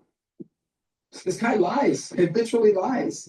He's never kept a deal he's ever signed, and he lies all the time. And I don't know why, but he plays this like a violin in the West, because the West wants to believe that you can cut a deal with everybody. You can't cut a deal with guys like this. He's a professional, experienced liar. Mr. Secretary, given that, what makes you think that if you are able to reach a deal with President Putin, that he would stick to it, based on, as you just said, he's a liar? Well, that's the point. That's why the deal has to have enforceable mechanisms in it. That's why the deal has to have things like security guarantees. That's the point I was making a few minutes ago when you were asking me about looking someone in the eye. What's important here is actions, not words, not paper, document. Those are all important. Those are elements of a deal, but they have to be enforceable. They have to be verifiable. They have to be enduring. There's no point here in signing a deal that's going to be violated in 3 or 4 months. There's no point in doing that. It actually would make things worse. So that's why this is such a difficult thing. Not only do you need a deal, you need a deal that's verifiable, that's enforceable, and that's enduring. If you don't achieve that, then I think you could have a ceasefire for a few months, a few weeks, and then the war will start again and more people will die. That's not the outcome we're interested in. That's not the outcome anyone wants. So that's why this is so difficult. All right. Secretary of State Marco Rubio, thank you so much for joining us after an historic week. Please go to my store, the-studio-reykjavik.com, and I have the multivitamin in stock. It's relabeled. It's the same multivitamin as before, but it's a new labeling. Now, this multivitamin has the cofactors that you need for proper enzymatic activity. Multivitamins are, they bind to a enzyme, and they act as a cofactor, and it changes the actual structure of the enzyme so it will perform better.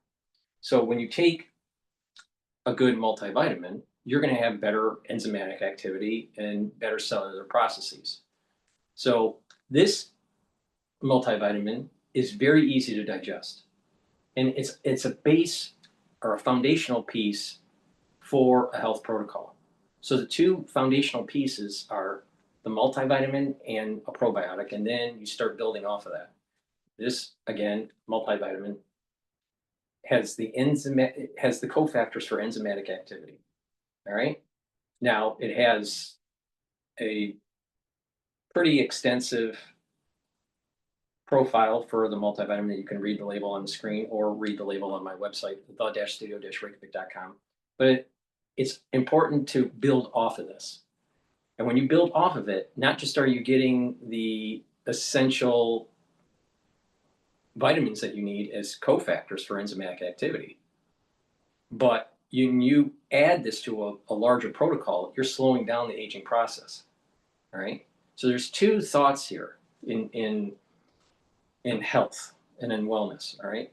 There's two thoughts here. Just one thought is, okay, just take the vitamins and the minerals that you need to reach the daily allowance or just for proper health. And that's fine if that's what you're looking for. But if you stack this the proper way, if you build a foundation and a holistic approach, and you build off of that, what's actually going to happen is that you're giving the nutrients to your body, and you're sending the microsignals into your body that actually will slow down the aging process. So when people say, well, I'll just take a multivitamin and that's it, or they take a vitamin or a supplement and that's it, that you're doing it wrong.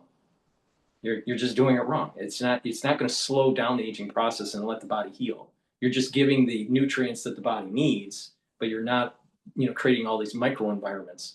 Your body is a very complex system biochemically, and it's not just one chemical. There are many intermediate chemicals. There's many different breakdowns of certain chemicals and how there's feedback loops. Biochemistry is a fascinating subject. It's a very complex subject, all right? So when someone says they just only take a multivitamin, well, that may be beneficial to you, but is it really are you maximizing all the benefits from it? And in most cases, people are not. So if you pay attention to how to maximize the max benefits of supplementation through stacking, you're going to actually notice that your body is healing and you're slowing down the aging process. I'm in my 50s. I'm very fit. All right. So please go to my store, the-studio-reykjavik.com. Pay attention to the protocol that I do for myself and integrate it into your own lifestyle. And you're going to notice that you're getting healthier. Your endocrine system is going to go into homeostasis. Your immune system will be boosted up. Your brain function will be better. Your cardiovascular health will improve. Your bone density will improve. Your musculature. These are all important features to slowing down the aging process. So just pay attention to me. I've been doing this for a long time. So this multivitamin, again, is in stock. Use discount 5, you get $5 off any order. Now another foundational piece with the multivitamin is a good probiotic. I have 2 probiotics. I have the one in the powdered form and one in a veggie cap form. I usually take the powdered form because I take a lot of different powders to mix with my lunch. But this probiotic, super important to take because it's going to help with your immune system. Your gut biome is going to improve. You're going to be able to absorb your nutrients better. You're going to have a thicker mucosal lining in your gut. You're going to have a higher concentration of IgA, which is a type of antibody that it's a type of antibody that you need for your gut immune system. When people have low concentrations of IgA, guess what? You get sick more often. So having higher concentrations of IgA is really important. So you need a proper gut biome and a thicker mucosal lining for that. By having a thicker mucosal lining, you have less leaky gut. Now, when you have a good gut biome, you have a better communication between your gut and your liver. Your metabolism is going to improve. When you have a better gut biome, your skin, your hair, and your nails will improve. And with a better gut biome, you'll have a better communication with your brain and brain function. You will sleep better with a better gut biome. You'll have less brain fog. You'll be able to concentrate better. You'll be less irritable. So please go to my store, the-studio-reykjavik.com, and get this probiotic or the veggie cap version. But having a foundational supplement stack and you build off of that is really important. And that foundational piece is the multivitamin and the probiotic. Take them together, super important. Please go to my store, the-studio-reykjavik.com. You get $5 off any order.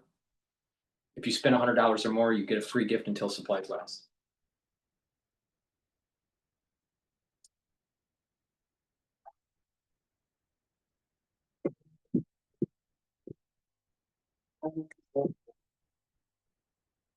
Being silly isn't just allowed, it's encouraged. Wild Dunes, Charleston's Island Resort. Well, let's get the view from Kyiv now in all of this, talking to Ina Sovsun, who's an MP in the Ukrainian Parliament, the Holos Party, member of the Parliament's Energy, Housing and Utilities Services Committee, as well, also a former Deputy Minister of Education in the country. Ms. Sovsun, thanks so much for joining us this morning. Can you just give us your assessment, how it feels from where you're standing this afternoon for you, as to what we saw on Friday in Alaska? And what do you hope for in terms of President Zelensky's meeting with President Trump tomorrow? Well, first of all, on a very personal note, I will have to say this. When I was watching that press conference, I saw 2 men, the President of Russia and the President of the United States, talking about the future of my country. But none of them is actually representing me. None of them actually cares about the interests of me as a Ukrainian, of the interests of the Ukrainian people. And it just felt like our destinies are being decided by people who are not us. And I just felt on a very emotional level, it just felt wrong. There were 2 guys discussing okay, so which part of Ukraine are we going to give it up to Russia, which part not? But Ukraine is not present in that conversation. Wait a minute, the world is interconnected, honey. And guess what? Ukraine would have lost more land if it wasn't for the $350 billion that we've sent and our technological know-how and our military intelligence, providing you with data to fight the Russians. All right, so don't forget that. Secondly, the American taxpayer is tired of funding the fucking war. Meanwhile, the Europeans have been sucking on the American tit for 4 decades. The American taxpayer is tired of it. Third, Ukraine isn't the center of the world. There are activities that are going on that the United States needs to focus on, especially in the Pacific theater. So The reality of the situation is here. You're losing on the battlefield. You're going to have to make concessions. Part of those concessions are a big part of the land that has been grabbed by Russia is going to have to be on the table for negotiation and go to Russia. Most of it. Or don't do that and have a probability of maybe 50% of losing more land. That's the issue here. Now, if you want to have a total autonomy, that's fine, but don't ask the American taxpayer to pay for it.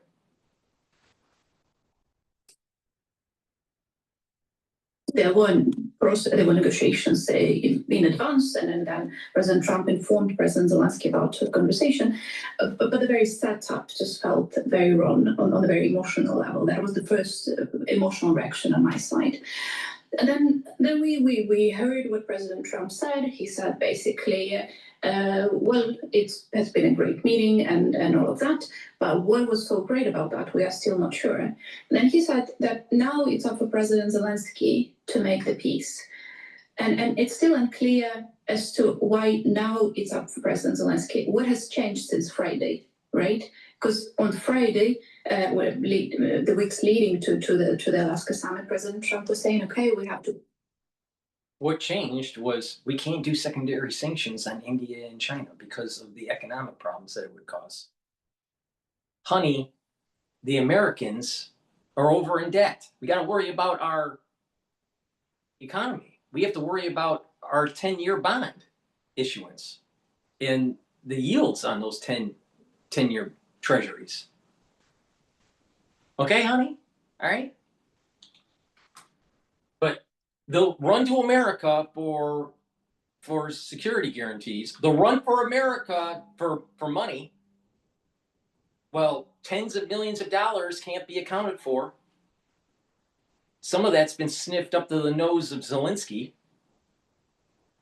What about the corruption within Ukraine? It's not that Putin is lily white or the Russians are lily white. They're not. But the thing is the American taxpayer can't afford this anymore. And not only that, strategically, we need to focus on the maritime operations in the Pacific. So either reach an agreement with Russia or you're on your own.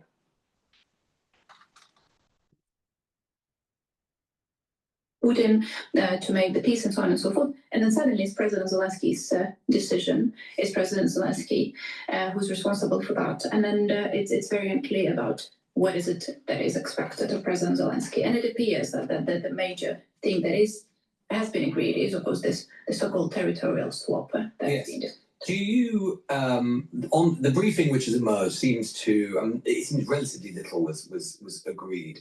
But that which seems to basically revolve around two things. One, this idea that you've just alluded to of a territorial swap, a land swap, although what the swap is in Ukraine slavery is not entirely clear. But it seems to basically be that Putin is saying that he wants all of the Donbass, something, of course, he's not been able to achieve in not just 3 years of war, but 10 years of war since the initial invasion in 2014. And in return, Trump would provide Ukraine with security, American security guarantees. Do you think that any of that would fly or be acceptable to the Ukrainian parliament? Well, the Ukrainian parliament hasn't gathered yet. We're having a session next week, so I think we'll have a better understanding of the discussions in the parliament next week. But I want to add here for our listeners to remember that this land swap is actually, the whole narrative is very wrong, because a swap is when you exchange something, right? But in this case, we are talking about exchanging one piece of Ukrainian territory for another piece of Ukrainian territory, and Ukrainian leadership is basically being asked to choose. So which part do you want to keep? And it's like asking a parent, which of your children do you like better? But did you win the war? Did you win the war? No. Do you need the Americans to help finance the war effort for you? Yes. Are the Americans getting tired of it? Yes. So stop. You lost. Ukraine lost. That's the point. to impossible to choose, right? Second important thing is that territory swap is not just about the territory, it's about the people.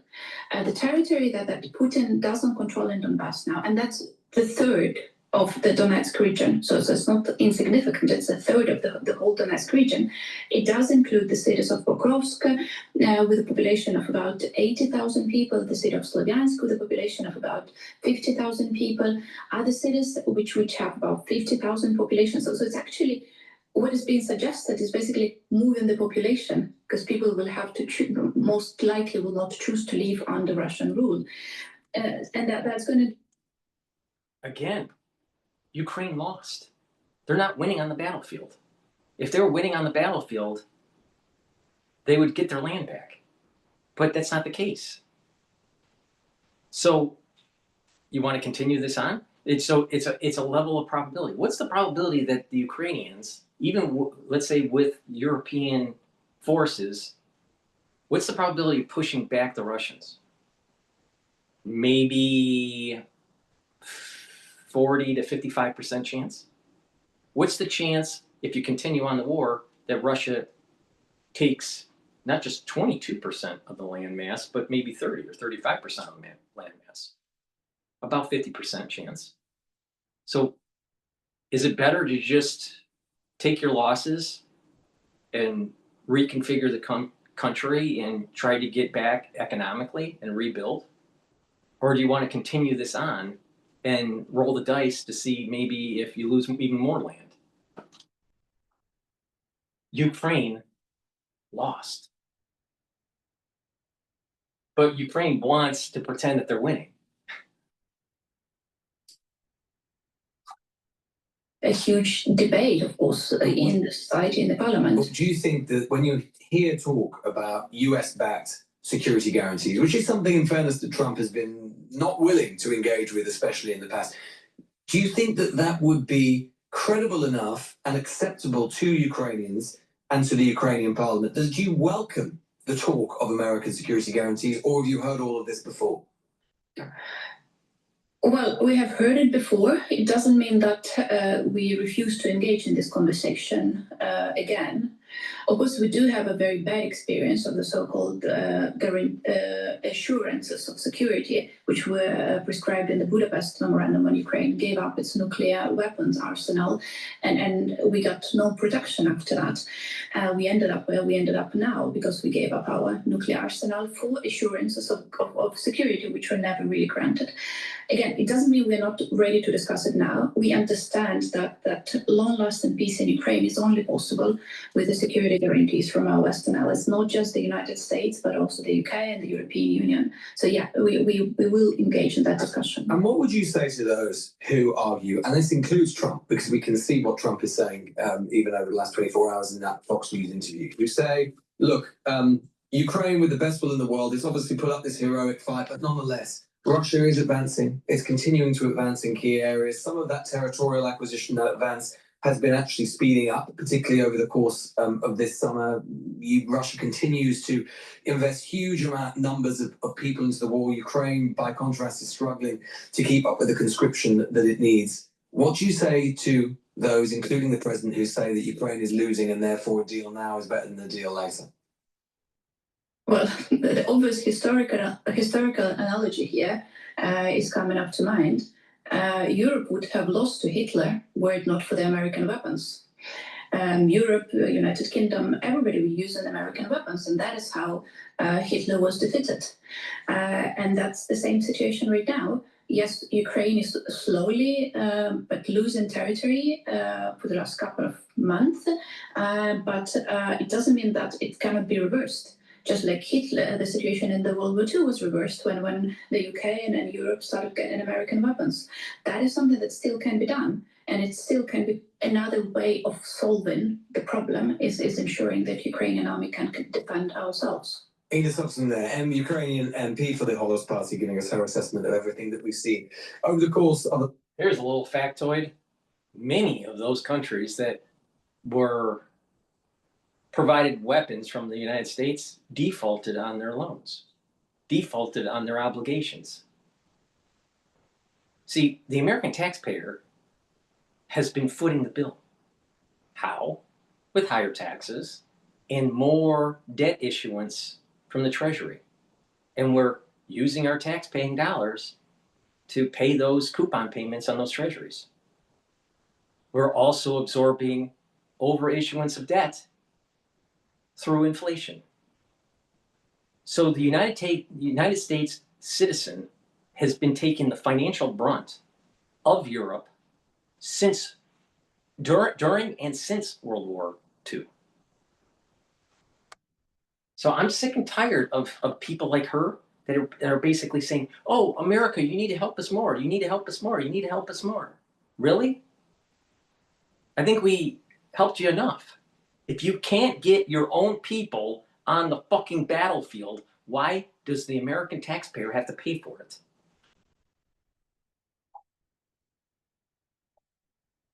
That's 24, 48, 72 hours. And I think the point she made at the very beginning of that interview is completely critical and pivotal. What is particularly revolting about the last 72 hours, whether you think Trump is right to try and engage with Putin or not, and of course, whether we like him or not, and there is no doubt he is a murderous dictator. He is the Russian president. He's not going there anywhere in the near future. Ukraine security, to some extent, is going to flow through what happens in the Kremlin. But to see Ukraine, the outcomes or aspects of the Ukraine war being decided and deliberated upon in a room thousands of miles away from Ukraine without the Ukrainians' presence is reminiscent of the sort of great power, imperial, colonial politics that we ought to have left long behind us. It was a 21st century or had. It always has been that way. And it will always be that way. The top dog, the one that has the gold, is always going to be making the rules. All right? But there's a bigger issue here, and that is Russia's alignment with the United States when we go to war with China is going to be far more important than Ukraine. Ukraine is not that important. What is important is making sure that the Chinese do not become the world superpower and erode or supplant the United States hegemonic power. That's far more important than Ukraine. Ukraine should, if I had a choice where it was give up Ukraine, but there's for sure that we were going to win a war against China, I would give up Ukraine every day. Every day. Because what is coming around the corner with China is far more important for the world. Not Ukraine. So this monolithic crap that he's bringing up is a typical liberal mindset, not understanding the big picture, the big mosaic of this.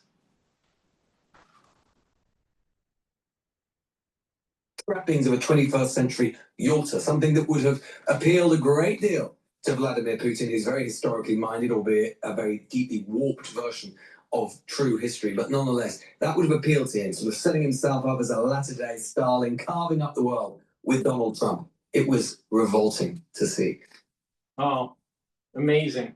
YouTube Amazing. Is amazing a Brit on a liberal podcast demonizing how the Americans are trying to de-escalate the war in Europe, knowing that we need to focus on Asia, but you got a Brit talking shit to the Americans. Meanwhile, it was the Americans that saved their country in World War II. If the Americans didn't get involved, the UK would be speaking German.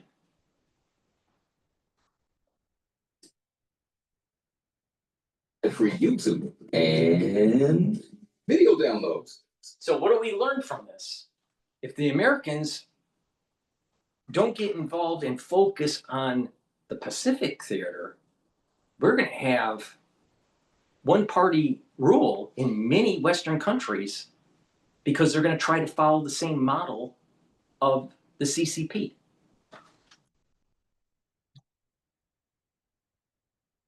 Just can't take it anymore. These people are just idiots. Just idiots.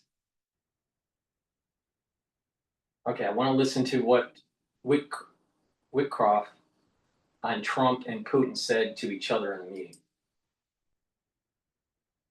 Joining us now to discuss is U.S. Special Envoy Steve Witkoff, who was in the room for the Trump-Putin summit, and it was a 3-on-3, and he was one of the three. He has also met face-to-face with Vladimir Putin many times, including earlier this month in Moscow. Ambassador Witkoff, always good to have you on. Thank you so much. So President Trump called this an extremely productive meeting and said many points. Before we go to Whitcroft, please go to my store, the-studio-reykjavik.com. Get the digestive enzyme complex. This is going to help to break up carbohydrates, proteins, and lipids and reduce the load on your pancreas. Super important to take. Why? Because when you get older, your pancreas doesn't function as well and you need to give it a little bit of help. Super important. Don't be a Steve Jobs. Please go to my store, the-studio-reykjavik.com. Get the digestive enzyme complex. It's very important to protect your neurons. You don't want early onset of dementia. Guess what? There's going to be an awful lot of people, because of lifestyle choices, because of the environment they're exposed to, and because of the crisis that we went through in 2020, people are going to have early onset of dementia. You better start protecting your neurons. Now, what do you need to do? NAD+. It's a supplement that'll boost up your NAD+ levels. It'll increase your energy. NAD+ helps to repair DNA damage and mitochondrial DNA damage. NAD+ also protects neurons. Ubiquinol, most bioavailable form of CoQ10 that you can purchase. You can't buy anything better than what I have in my hand here. So please go to my store, the-studio-reykjavik.com. Get the Ubiquinol. It's an antioxidant. It's going to soak up free radicals. It's going to help the health of your mitochondria. You're going to have more energy. You're going to have more ATP, and it protects neurons. You stack it with NAD+ as a neural stack. Now, a great stack to help with your energy levels, your mitochondria and your neurons, and to help with your pancreas. This is a great stack right here. Ubiquinol, NAD+, and a digestive enzyme complex. Please go to my store, the-studio-reykjavik.com. Use discount 5, you get $5 off any order. If you spend $100 or more, you get a free gift until supplies last. Click the link in the description of this video to get to my website, the-studio-reykjavik.com. Use discount 5. Were agreed to. You were in the room. Can you give us 2 specific points that were agreed to?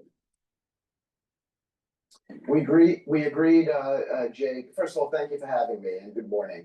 We agreed to robust security guarantees that I would describe as game changing. We didn't think that we were anywhere close to agreeing to Article 5 protection from the United States in legislative enshrinement within the Russian Federation, not to go after any other territory when the peace deal is codified. Legislative enshrinement in the Russian Federation, not to go after any other European countries and violate their sovereignty. So we agreed to there was plenty more. Here's what President Trump said going into the meeting about the need for a ceasefire. Let's roll that tape.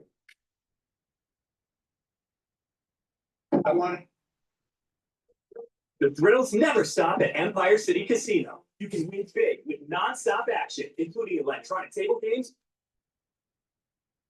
I want to see a ceasefire rapidly. I don't know if it's going to be today, but I'm not going to be happy if it's not today. Everyone said it can't be today, but I'm just saying I want the killing to stop. I'm in this to stop the killing. Obviously, the ceasefire didn't happen. Last night, Russia launched more than 60 aerial attacks across Ukraine, killing at least 5 people, injuring 11. President Trump had said if he didn't like what he was hearing in the meeting, he would walk out. Why didn't he, once it became clear Putin was not going to agree to a ceasefire, which would end the bloodshed now? Jake, the one thing, we were there as a mediator, so we were obviously advancing the Ukrainian view. The one thing that the president cannot agree to on behalf of the Ukrainians is any sort of land swap. That is for the Ukrainians. They've asked us, or stated that to us, and the president is respectful of it. But that's why we're moving so quickly to a meeting on Monday at the Oval Office with President Zelensky. That being said, we covered almost all the other issues necessary for a peace deal. So I described the ceasefire as the interim move where you would then negotiate towards a peace deal. We made so much progress at this meeting with regard to all the other ingredients necessary for a peace deal that President Trump pivoted to that place. Now, we're not waiting a week for a meeting with President Zelensky and the European leaders, or 2 weeks, or 3 weeks. We're going into a meeting with them within 48 hours of ending this meeting in Alaska. So we are intent on trying to hammer out a peace deal that ends the fighting permanently very, very quickly, quicker than a ceasefire. How would it be quicker than a ceasefire? I understand the idea of like a larger peace deal is an important point. But it was President Trump that had said that he wanted a ceasefire agreed to at the meeting on Friday. And he didn't get it, and there are now 5 Ukrainians who are dead because the Russians continue to bombard Ukraine. I still don't understand how not getting the ceasefire deal is a win. I understand the idea of wanting this bigger package, of course, but a ceasefire would at least stop the bloodshed right now. Jake, the thesis of a ceasefire is that you'd be discussing all of these issues that we resolved in Alaska. You'd be discussing security guarantees. There's not a person on the European team who didn't acknowledge that we made substantial progress at this meeting. We certainly did. So we cut through all kinds of issues that would have to be discussed and agreed to during the ceasefire period. The fundamental issue, which is some sort of land swap, which is obviously ultimately in the control of the Ukrainians, that could not have been discussed at this meeting. We intend to discuss it on Monday. Hopefully we have some clarity on it, and hopefully that ends up in a peace deal very, very soon. So Trump told Fox that he and Putin, quote, largely have agreed on, unquote, land swaps. And sources tell CNN that President Trump told European leaders that Putin will agree to end the war and not attack Ukraine or other European countries, as you mentioned earlier, in exchange for Ukraine ceding the entire Donbass region to Russia, including territory that isn't even currently occupied by Russian forces. Is that accurate? Is that what's on the table? But Ukraine has to agree to cede all of Donbass? I think, look, I don't know that we have the time now to go through all the different issues on these 5 regions. There are 5 regions here. It's always, in our view, been the crux of the deal. Those 5 regions, the Russians have previously said that they wanted it at the administrative lines. The administrative lines are the actual legal boundary lines as compared to the contact lines. The Russians made some concessions at the table with regard to all 5 of those regions. There is an important discussion to be had with regard to Donetsk and what would happen there. And that discussion is going to specifically be detailed on Monday when President Zelensky arrives with his delegation and some of the other European leaders. And hopefully we can cut through and make some decisions right then and there on that. What more Russian concessions can you tell us about? Because obviously ceding land up to the administrative line is not a small thing for Ukraine to agree to. You said that Russia would agree to legislatively saying they wouldn't seize any more land in Ukraine past the administrative line, that Russia agreed to legislatively assert that they will not attack any other European countries. What other concessions from Russia might there be? They made some other concessions on several of the regions. I'm not going to discuss it now. The Ukrainians are aware of it, as are the Europeans, and it was significant. And that doesn't mean it's enough, but the point was that we began to see some moderation in the way they're thinking about getting to a final peace deal. And so we feel that that's encouraging. Now, we briefed the Europeans immediately after we were done with the summit. We briefed President Zelensky directly. He deserved that, and the president got right on the phone with him. And then we had the Europeans on the phone, and I think everybody agreed that we had made progress. Maybe not enough for a peace deal, but we're on the path for the first time. We are seeing accommodation more than we've seen in the past, certainly more than we saw in the last administration. And that is, that's encouraging. Now we have to build on that. And we have to get a deal for the Ukrainians that allows for their self-determination, allows a protection of their sovereign borders. We have to make sure that we achieve that, and the president is intent on getting to that place. In terms of Ukrainian security guarantees, you mentioned the Article 5 guarantee of NATO, an attack on one is an attack on all. Russia would allow that to happen, that any further incursions into Ukraine, Russia would understand would be seen as an attack on all NATO members? No, Jake, that's not what I said. What I said is that we got to an agreement that the United States and other European nations could effectively offer Article 5-like language to cover a security guarantee. So Putin has said that a red flag is NATO admission. Right. And so what we were discussing was assuming that that held, assuming that the Ukrainians could agree to that and could live with that, and everything is going to be about what the Ukrainians can live with. But assuming they could, we were able to win the following concession: that the United States could offer Article 5-like protection, which is one of the real reasons why Ukraine wants to be in NATO. We sort of were able to bypass that and get an agreement that the United States could offer Article 5 protection, which was the first time we had ever heard the Russians agree to that. Zelensky says he supports President Trump's plan for a trilateral meeting, Putin, Zelensky, Trump. Has Putin agreed to do such a thing? Well, my belief is that we are going to, this is my view, my view is that we are going to get to a trilateral.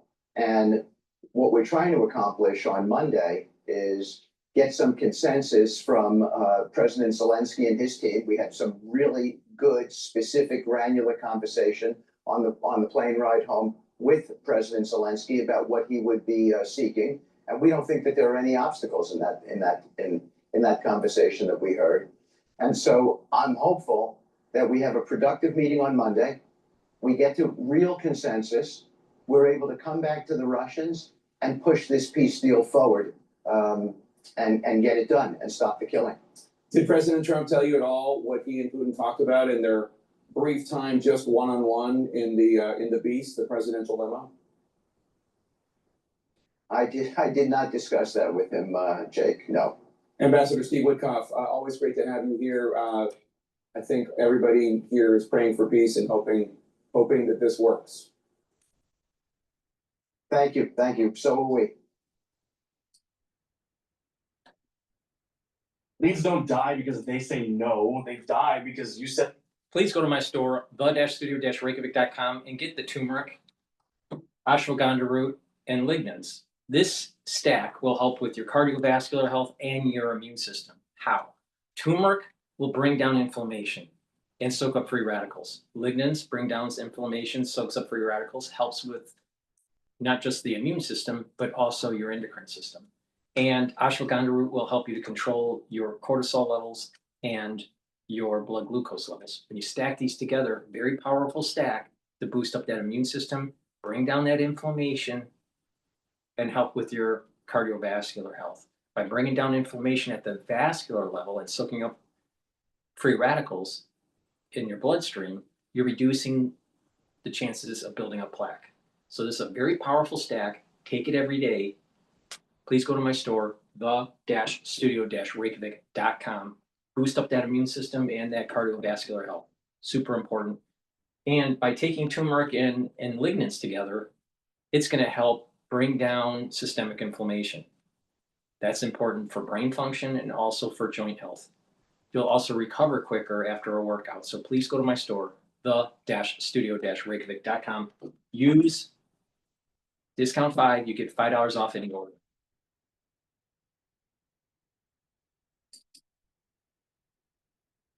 Joining us now is the assistant to the president and U.S. Special Envoy for Peace Missions, Steve Witkoff, who was in the room for Friday's summit. Welcome back to Fox News Sunday. Thank you, Shannon. Good morning. Okay, so let's start here. There are reports that the president supports a Putin proposal, which would essentially give over Donbass, that entire region or most of it, to the Russians. It's a place that 6.5 million Ukrainians were living prior to the start of this war. So why do something that would seem like a reward to somebody who has attacked a sovereign country? We were in the room, Shannon, as a mediator, and the president, as a mediator, was looking for ways to solve the crisis.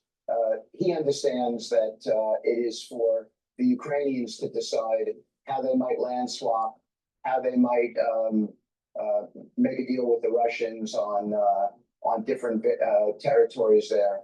But that's why Zelensky and the Europeans are coming to the White House on Monday to make those decisions themselves. But are reports accurate or inaccurate that the president does support that ask from Putin?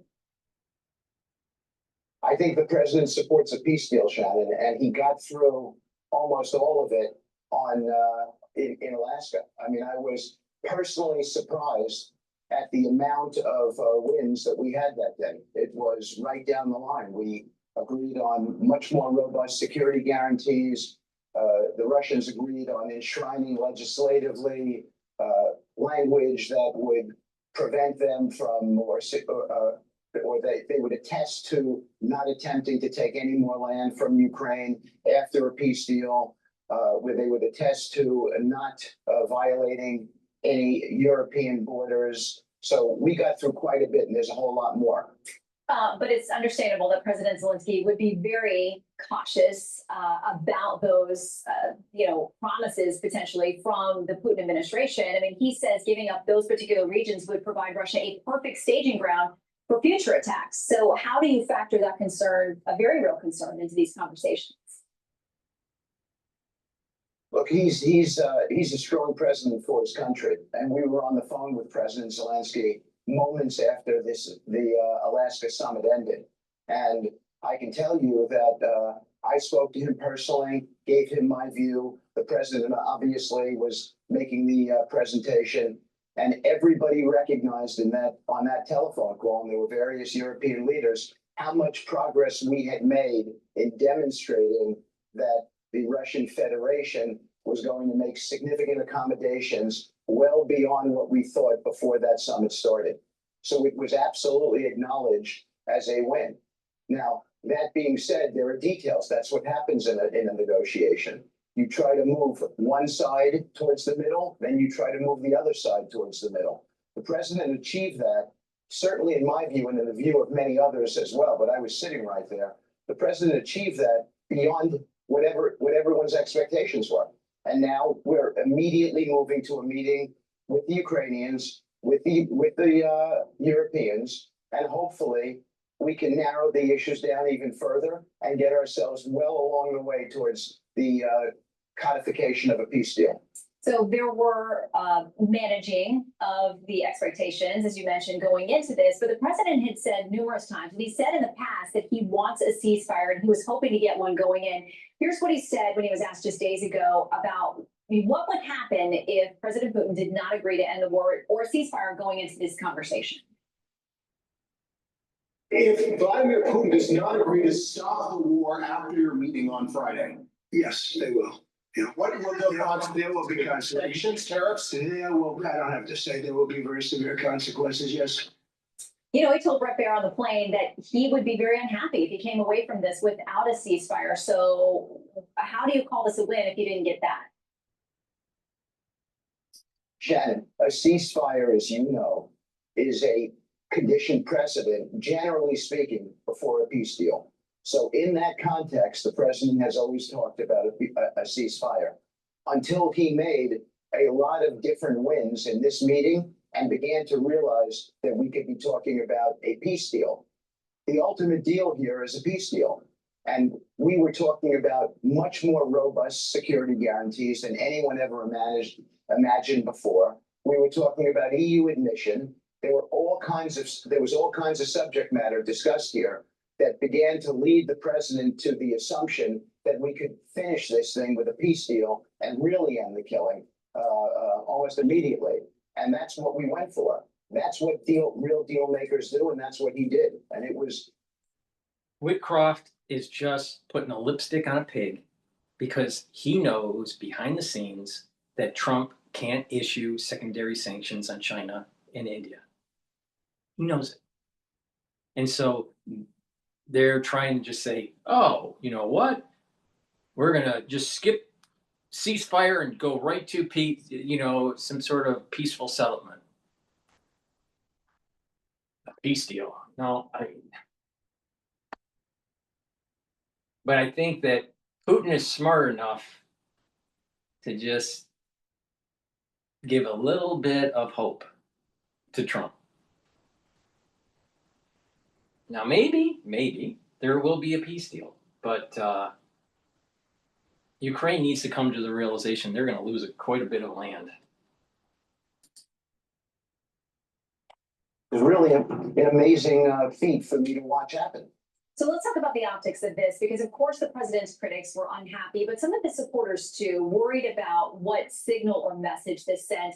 The red carpet, the hugging, the looking very collegial at this meeting. Wall Street Journal editorial board says this: the Russian achieved one of his major goals from the summit, which is the start of his rehabilitation as a world leader. The summit ended his isolation from the West, and he gave up nothing for it. He also appears to have gained more time to continue bombing Ukrainian cities and slowly taking more territory. Why give him that optics, Lynn? Look, I think from our standpoint, and I would imagine the president would say this, but you're asking me the question. From our standpoint, we're concerned with outperforming where we thought we were going to perform, and we did. We moved the Russians significantly past where we thought they were going to end up. Now, I had 6 separate sessions with President Putin before this, and I thought that we had some measure of success, but this was epic, what we achieved. That's just a flat out fact. And so that's what I think we ought to be focusing on, what the end result is.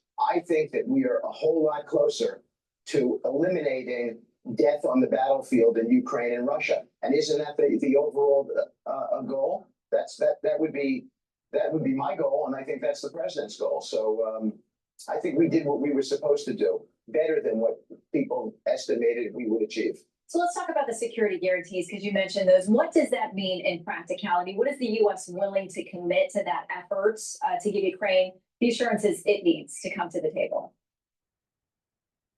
It means that the United States is potentially prepared to be able to give Article 5 security guarantees, but not from NATO, directly from the United States and other European countries. That is big. I mean, really big. Does it mean boots on the ground? What does it mean? But logistically?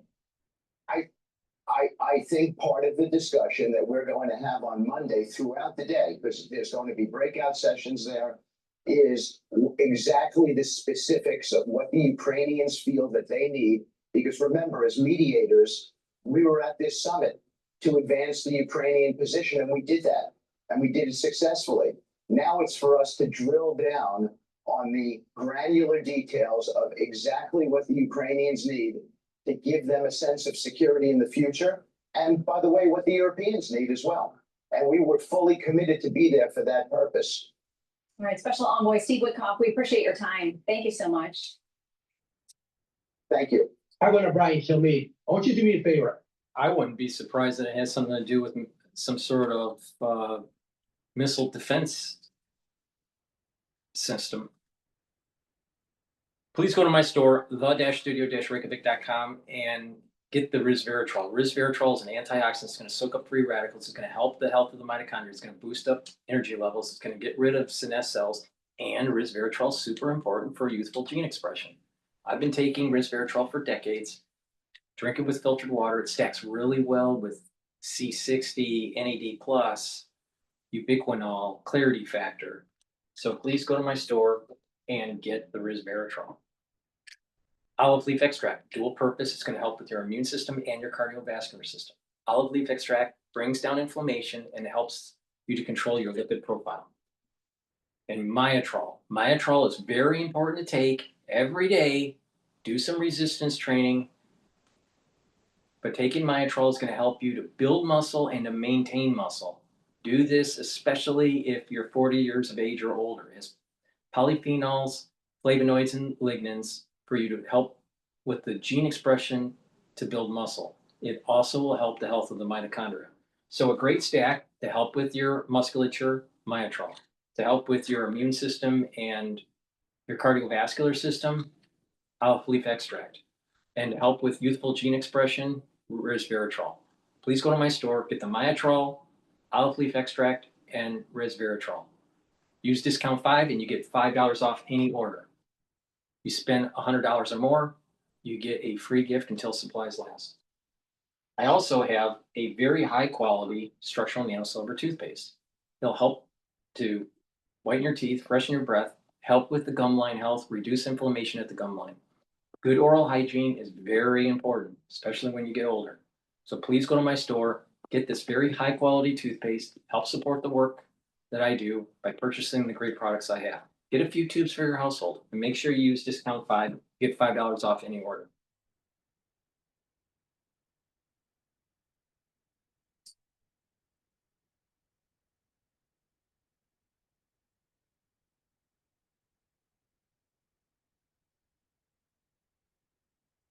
Alrighty, let's see here.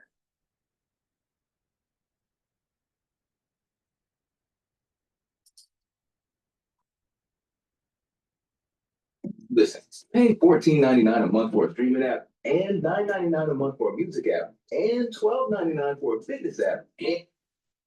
News when you want it with Bloomberg News Now. I'm Denise Pellegrini. European leaders now say they will accompany Ukrainian President Vladimir Zelensky to his meeting with President Trump tomorrow.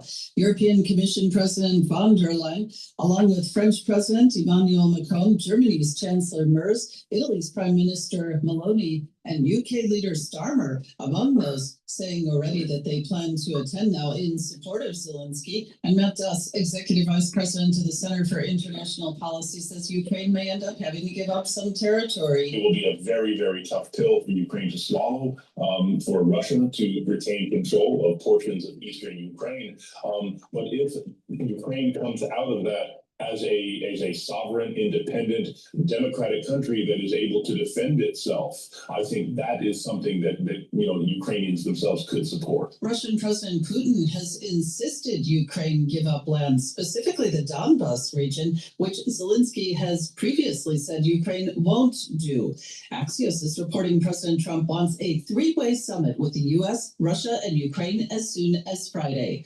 Protesters in the nation's capital against President Trump mobilizing the National Guard to tackle crime. West Virginia, South Carolina, and Ohio. Now the state's sending several hundred National Guard troops to D.C. to bolster the federal deployment ordered by President Trump. A White House official says the National Guard may be armed if the mission and their training warrants it, and will protect federal assets and help other law enforcement make arrests. A deadly shooting inside a nightclub in Brooklyn overnight, with multiple people killed and others injured. NYPD Police Commissioner Jessica Tisch. Officers arrived within minutes of the first 911 calls and found numerous gunshot victims inside of the location. Police say the shooting arose from a dispute inside the nightclub and likely involved multiple shooters, several firearms discovered at the scene. Aaron downgraded now to a Category 3 storm as it moves through the Atlantic near Puerto Rico, triggering concern about rain, flash flooding, and mudslides, even in its weekend state. Bloomberg meteorologist Craig Allen says people all the way up and down the eastern seaboard still need to watch out. Landfall for the East Coast remains a very minimal threat, but there will be life-threatening surf and rip currents all along the beaches from the Bahamas and Florida right on up the entire eastern seaboard into Atlantic Canada. Bloomberg meteorologist Craig Allen. Air Canada resuming flights this evening. That's after Canada's government moved to order more than 10,000 Air Canada flight attendants back to work. FlightAware indicates about 60% of Air Canada flights for today are canceled. In the Middle East, Protests in Tel Aviv against government of Israeli Prime Minister Benjamin Netanyahu. The groups are demanding the fighting in Gaza stop so the hostages taken in the Hamas-led action in October of 2023 can be back home. Israel, meantime, announcing it's preparing to move Palestinians from combat zones to southern Gaza ahead of a military offensive in some of the territory's most populated areas. The health of U.S. consumers in focus this coming week. That's as we get a whole slew of retailers reporting quarterly results, including Walmart and Target. Dana Telthy, founder of Telthy Advisory, says retail business is seeing its ups and downs, but there's no reason to panic. You're definitely hearing more commentary that continues to be increasing quarter to quarter about the uncertainty of the economy. What you've heard from CEOs this week and a little bit last week, and we'll have a lot more next week, is that spending and sales since the end of the June quarter has improved and it's increased. And Chelsea there, a guest on the Bloomberg Business Week podcast, which you can download wherever you get your podcasts. And the Fed also in focus as final preparations get underway for the annual symposium in Jackson Hole, Wyoming. Fed Chair Jay Powell will speak as pressure mounts on him to cut interest rates at the next FOMC meeting in September. We'll have live special coverage of all the events in Jackson Hole and multiple interviews with movers and shakers from the sidelines as well. All on Bloomberg Radio, Bloomberg Television, and of course streaming on the Bloomberg Podcast channel on YouTube. OpenAI staffers, according to sources, plan to sell $6 billion in the company to SoftBank, other investors. That would give it a $500 billion valuation, according to some, and that would make OpenAI the world's most valuable startup, surpassing Elon Musk's SpaceX. And that's news when you want it with Bloomberg News Now. I'm Denise Pellegrini. This is Bloomberg. Please go to my store, the-studio-reykjavik.com, and get the great deodorant bars that I offer. You can get it in peppermint, lavender, and tea tree, and in citrus. They are deodorant bars for males and females. It will help to detoxify your body. You use it as a deodorant daily. Made from essential oils from the Himalayas, all natural, no aluminum, no baking soda, very high quality deodorant bars. Please go to my store, get a couple bars for your household, help support the work that I do. In addition, I also have lozenges. Start stocking up on lozenges and drops. You're going to need them. You're going to start hearing in the news, many people are having problems with their throat in the fall. So it's important that you get prepared. Now, elderberry zinc in a 21 count, very high quality. I also have the drops, which are smaller, in a 100 count. You can get it in blueberry, in cherry, and also in honey and lemon. Get a few bags for your household and for work. Be prepared. The moment you have that irritation in your throat, take it right away, mitigate the problem. And detoxifying your body is super important. Take 3 small drops underneath your tongue, drink the filtered water. This will bind to heavy metals, toxins, and chemicals, and allow you to urinate them out within 6 to 8 hours. If you do this on a regular basis and you drink filtered water, stay away from processed foods, and you clean the environment in your home, you are going to help improve your immune system, your endocrine system. Your tissues are going to perform better. Your brain function is going to perform better. By detoxing your body regularly and applying a holistic approach to your life, you're going to slow down the aging process. So please go to my store, the-studio-reykjavik.com, and get the Zeolite. Super important. It's an awesome product. So please go to my store, the-studio-reykjavik.com. Use discount 5, get $5 off any order. If you spend $100 or more, you get a free gift until supplies last.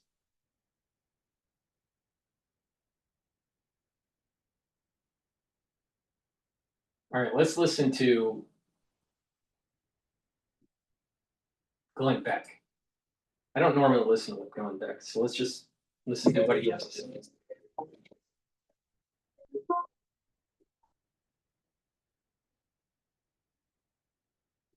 Matthew, welcome to the program. How are you?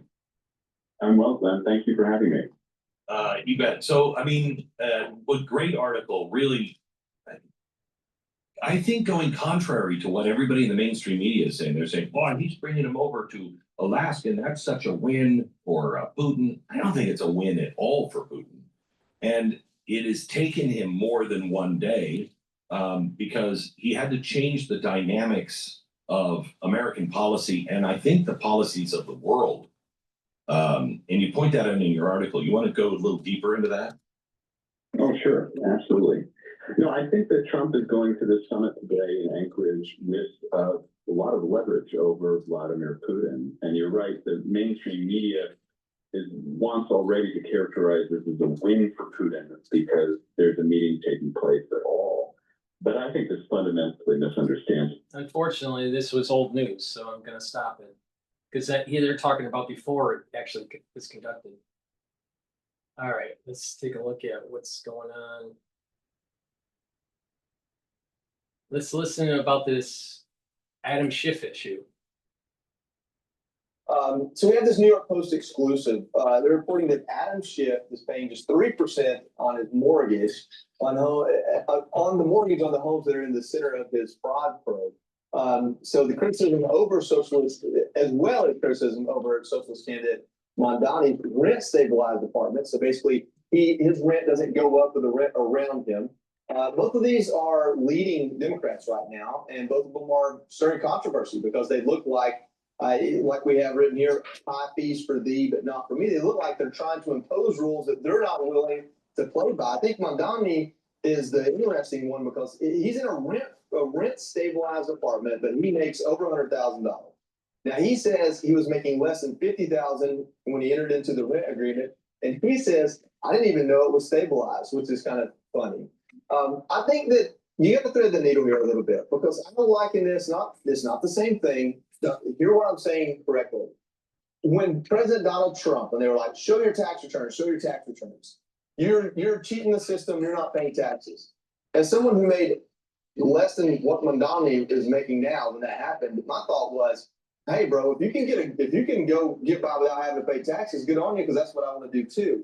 And I think if you try to use this against Mondani, people are going to say, hey, good on him. That's what I want as well. That's what he's trying to give me as well. So I think there's a chance there that at least in his base, this doesn't move the needle at all. Is there an ethics investigation up against him right now? On Mondani, I don't think so because I think that these are, he probably is playing by the rules. But what's really funny about this is you have, Andrew Cuomo, who's been part of the Democratic establishment here in New York for decades, is Democrat royalty here in New York.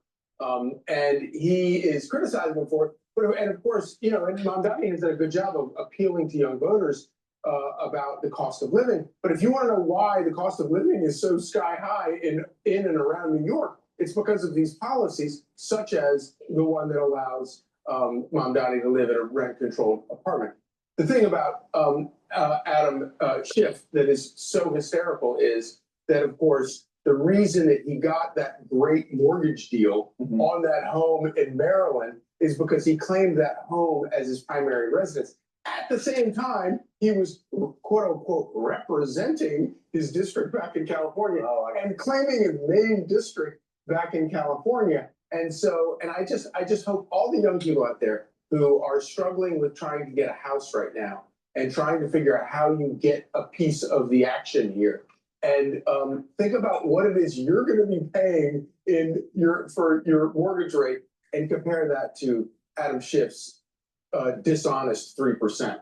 Well, we've been talking about all the candidates that are running for mayor, and nobody seems satisfied with any of them. And all of a sudden, we're hearing about this Joseph Hernandez. He's a New York City independent mayoral candidate. He immigrated, by the way, from communist Cuba. And we're going to have him coming up at 7:40 a.m. to give his side of the story, why he's decided to jump in, and whether it's a good idea to split these votes up or whether he has a chance or not. And coming from Cuba, maybe he can give a little class lecture for Mondani and Mondani supporters about the real effects of communism. That's right. I put curing hepatitis C on my today list. Epclusa treats all types of chronic hepatitis C with a 98% cure rate. Epclusa is one pill once a day for 12 weeks. If you've had hepatitis. Welcome back. We're on to Mondani, doubling down on his socialist agenda while hitting the campaign trail this week in New York City. One municipal-owned grocery store in each borough, 5 in total, is part of a vision of a public option for produce. an understanding that for far too many New Yorkers, groceries are out of reach, and the importance in city government of reasonable policy experimentation. There are too many New Yorkers who feel that pain. It is our job to bring that love back to their lives, to bring it back as we freeze the rent for more than 2 million rent-stabilized tenants, to bring it back as we make the slowest buses in the country fast and free, including the Q4 that we rode recently. Well, the descendants of socialism are sounding the alarm. It sounds a little bit like deja vu. Yeah, Joseph Hernandez was born in Cuba. He's entering New York City's mayoral race and is looking to upset Mamdani. And he is our guest this morning. So great to have you. Thanks for joining us. So, we hear Mamdani talking a lot about socialism. He's very proud of talking about socialism. I think it's kind of academic to him, but it's actually not academic to you. You actually know what you're talking about. You grew up under Fidel Castro's rule. Right. Yeah. We had my first 7 years of my life, I lived under socialism, and I know what it's like. I know what it looks like. I know what it feels like. It's not a good feeling. What does it feel like? What's it? Well, so tell people what it's like. Socialism, at least, in Cuba, we had communism, which is kind of the extreme form of socialism, but they control everything. So when you go to the grocery store, you literally have a ration book that tells you what you can have food-wise based on how many people live in your home. So I remember as a kid, we would line up long lines for multiple hours just to get basic food and sustenance. And oftentimes there was a lot of power outages. So socialism is not the utopia that people describe. It's, no, you also had a father. You also had a father who was a political prisoner. So yeah. There's that too. And here you are running for mayor of New York City. It's not socialist yet. Obviously, Mamdani espouses those views. But when you look at the problems in the city as it sits today, moving forward, what is the number one issue? Is it housing, taxes, regulation? Is it crime? What is that issue that will turn the city around quickly? Well, we have a lot of challenges. This city is, unfortunately, because of poor management over the last, I would say, 8 years, this city is really spun out of control. So there's a lot of problems to solve, unfortunately. I think safety, public safety is number one. I know that, some people claim that the crime statistics have decreased, but if you ride the subway, if you've been here as long as I've been here, you really feel it's not safe. New York City is no longer a safe city.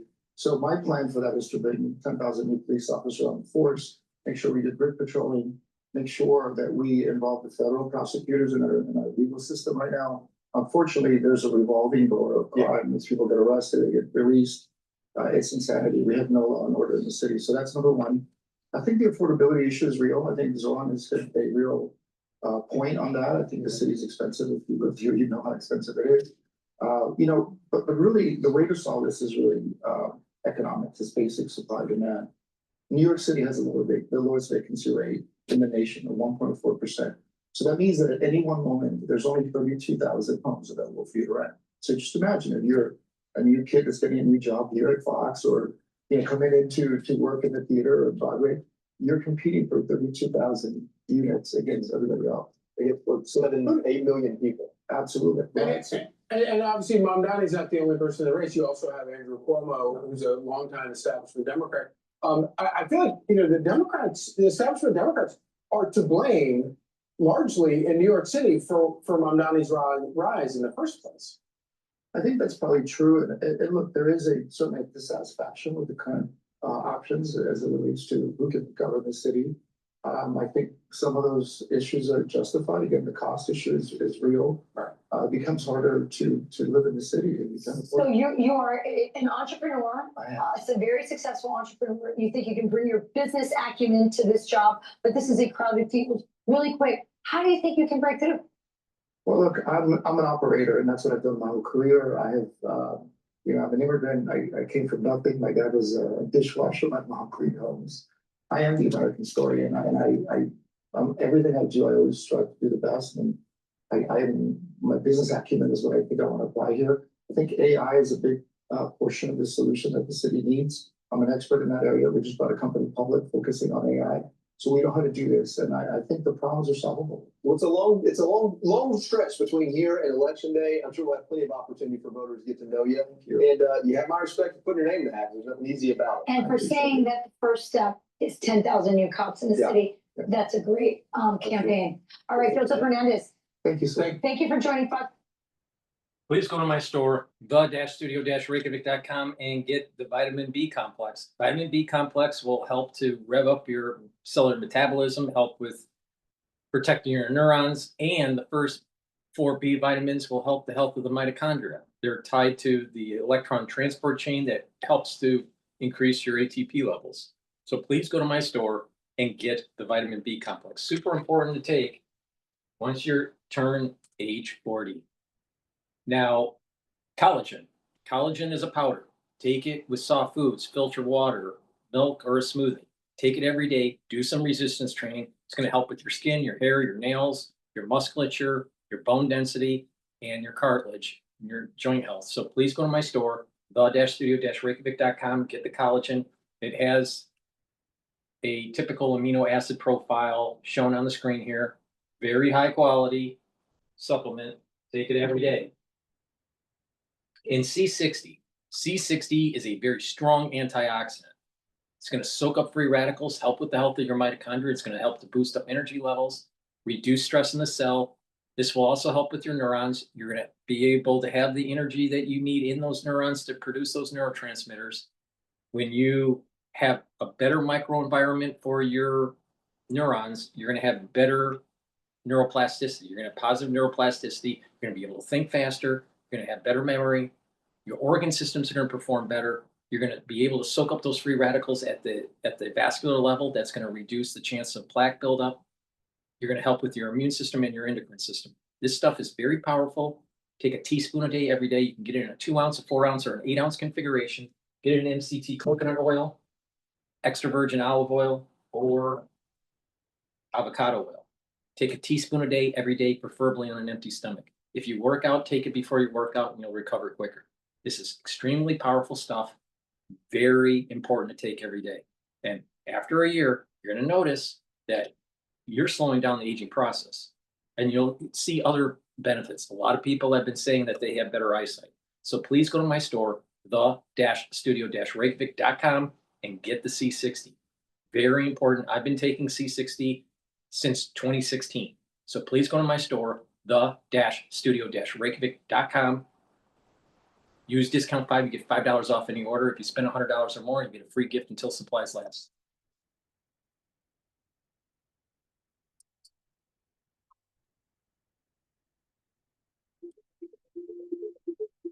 Great ideas can come from anywhere. With Wix, you decide where they go.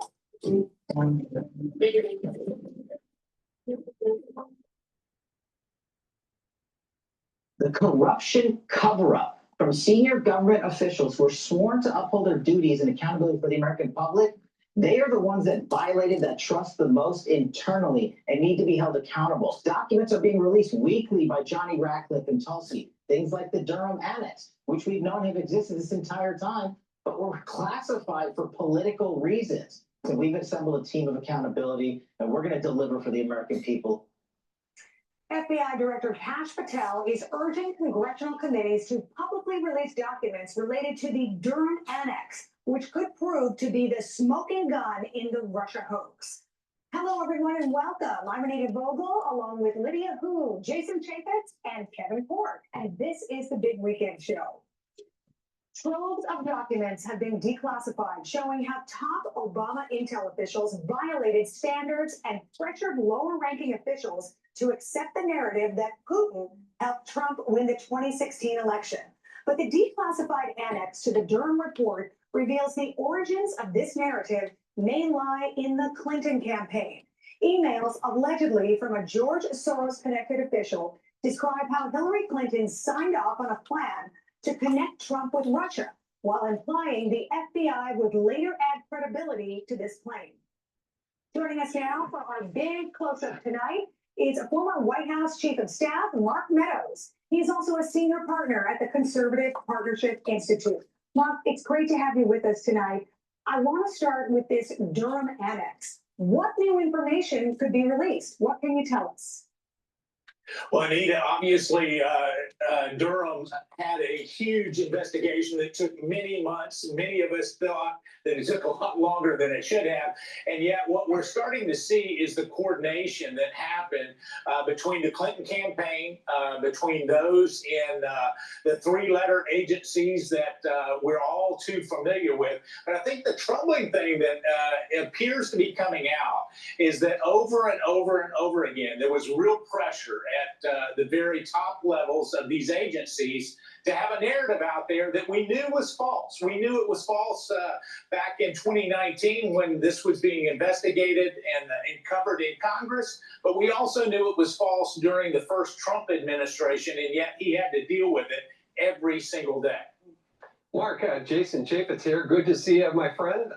One of our colleagues during our time in Congress was Tulsi Gabbard, and she, now that she's the Director of National Intelligence, released new emails this week showing how James Clapper pushed officials to ignore standard procedures in order to rush out the 2017 intel assessment tying Putin to Trump. Then Director of the NSA, Mike Rogers, emailed Clapper in December of 2016 saying his team raised concerns because they weren't given sufficient access in time to review the underlying intelligence. Clapper replied that more time was not negotiable and that, quote, normal modalities would have been compromised. But this is how Clapper described the intelligence gathering in 2017. The Intelligence Committee assessment conclusions were reached based on the richness of the information gathered and analyzed and were thoroughly vetted. Really? I mean, he was under oath when he said that, and yet the documents are proving otherwise. Mark Meadows, what's your question for him? And should he appear before Congress yet again? Well, I think so, and I'll refer to you as Mr. Chairman because I had the honor of serving with you when you were the chairman, and you know that this doesn't pass the smell test, Jason, and quite frankly, what we're seeing released is not actually coordinating with the sworn testimony, and you pointed that out, sworn testimony before Congress. But I think the troubling thing for me, Jason, is as you started to look at all of this, was the real pressure. This was not just a normal get me the best information. It was let's get it done. We've got to get it done yesterday. Why? Because they were going to be out of office, and if they were going to initiate this narrative, it had to be done right away. That's right. That's exactly right. Mark, Lydia Hu here. Nice to see you this evening. As you are probably aware, Senator Adam Schiff is embroiled in another scandal, thanks to a Democrat whistleblower this time. According to newly released FBI documents, that whistleblower, a former staffer on the House Intel Committee, says they heard then Congressman Schiff tell a group of staffers at a 2017 meeting that they would leak classified information to indict President Trump. When the whistleblower told them that this would be illegal, they responded that, quote, they would not be caught. Well, the DOJ stopped the investigation, claiming congressmen have immunity to all of their speech. Schiff denies any wrongdoing, calling it absolutely and categorically false. But Mark, my question to you is, with this new information, should there be another review of all of this, all these revelations, and could there actually this time be some accountability? Well, hopefully there will be some accountability, Lydia, but I can tell you that the interesting thing here is as they start to talk about speech and debate, his actions had nothing to do with speech and debate. Listen, the only thing that's not surprising to me is the fact that there were leaks coming out of the Democrat operatives, many of them, including Chairman Schiff, I was served with. And yet I can tell you, when we were in SCIFs, oftentimes when it was during the impeachment trials for Donald Trump, where some of these topics we're talking about, we could take a break from the SCIF and go out and find the Democrat talking points of what we discussed in the SCIF already given to the legacy media, and they were asking questions about it. So does it surprise me? No. Should it be investigated further? Absolutely. And those that are guilty should be held accountable. Chief, it's Kevin. Great to have you on the program tonight, and I hope you have a wonderful weekend. I'm going to ask you about James Comey while we have you. He's also in a bit of hot water over these newly released FBI memos. Now, according to the documents, the former director hired his friend, a guy by the name of Daniel Richmond, to discuss classified information with him and then to use him as a media liaison. Richmond spoke to the media without consulting DOJ officers, and that includes, by the way, the offices of public affairs. And several times, by the way, this did happen. And he did that, and sometimes he would try to get out there and run cover, correct stories that were critical of Comey in this effort to sort of shape the press coverage. But this is what Mr. Comey told Congress in May of 2017. Listen. Director Comey, have you ever been an anonymous source in news reports about matters relating to the Trump investigation or the Clinton investigation? Never. Has any classified information relating to President Trump or his associates been declassified and shared with the media? Not to my knowledge. Elevate your game this season at Dick's. Score the latest gear from the best brands for football, soccer, volleyball, and more. Plus, choose from thousands of cleats from Nike, Adidas, Jordan, and other top brands. Not to my knowledge. Oh, boy. Well, that was then. This is now. So, Chief, I'm wondering, how likely do you think it might be that a court could find that Comey did leak classified information to the press? Well, I can't really speak to that as much, Kevin, but what I can opine on is this name that you heard, that you mentioned, is not the first time that we've heard this name. In fact, I believe he was classified as a special government employee at one time. But what we also know is that wherever Director Comey went, there was a plethora of reporters that seemed to have unbelievable information and insight into what was going on in the FBI and DOJ.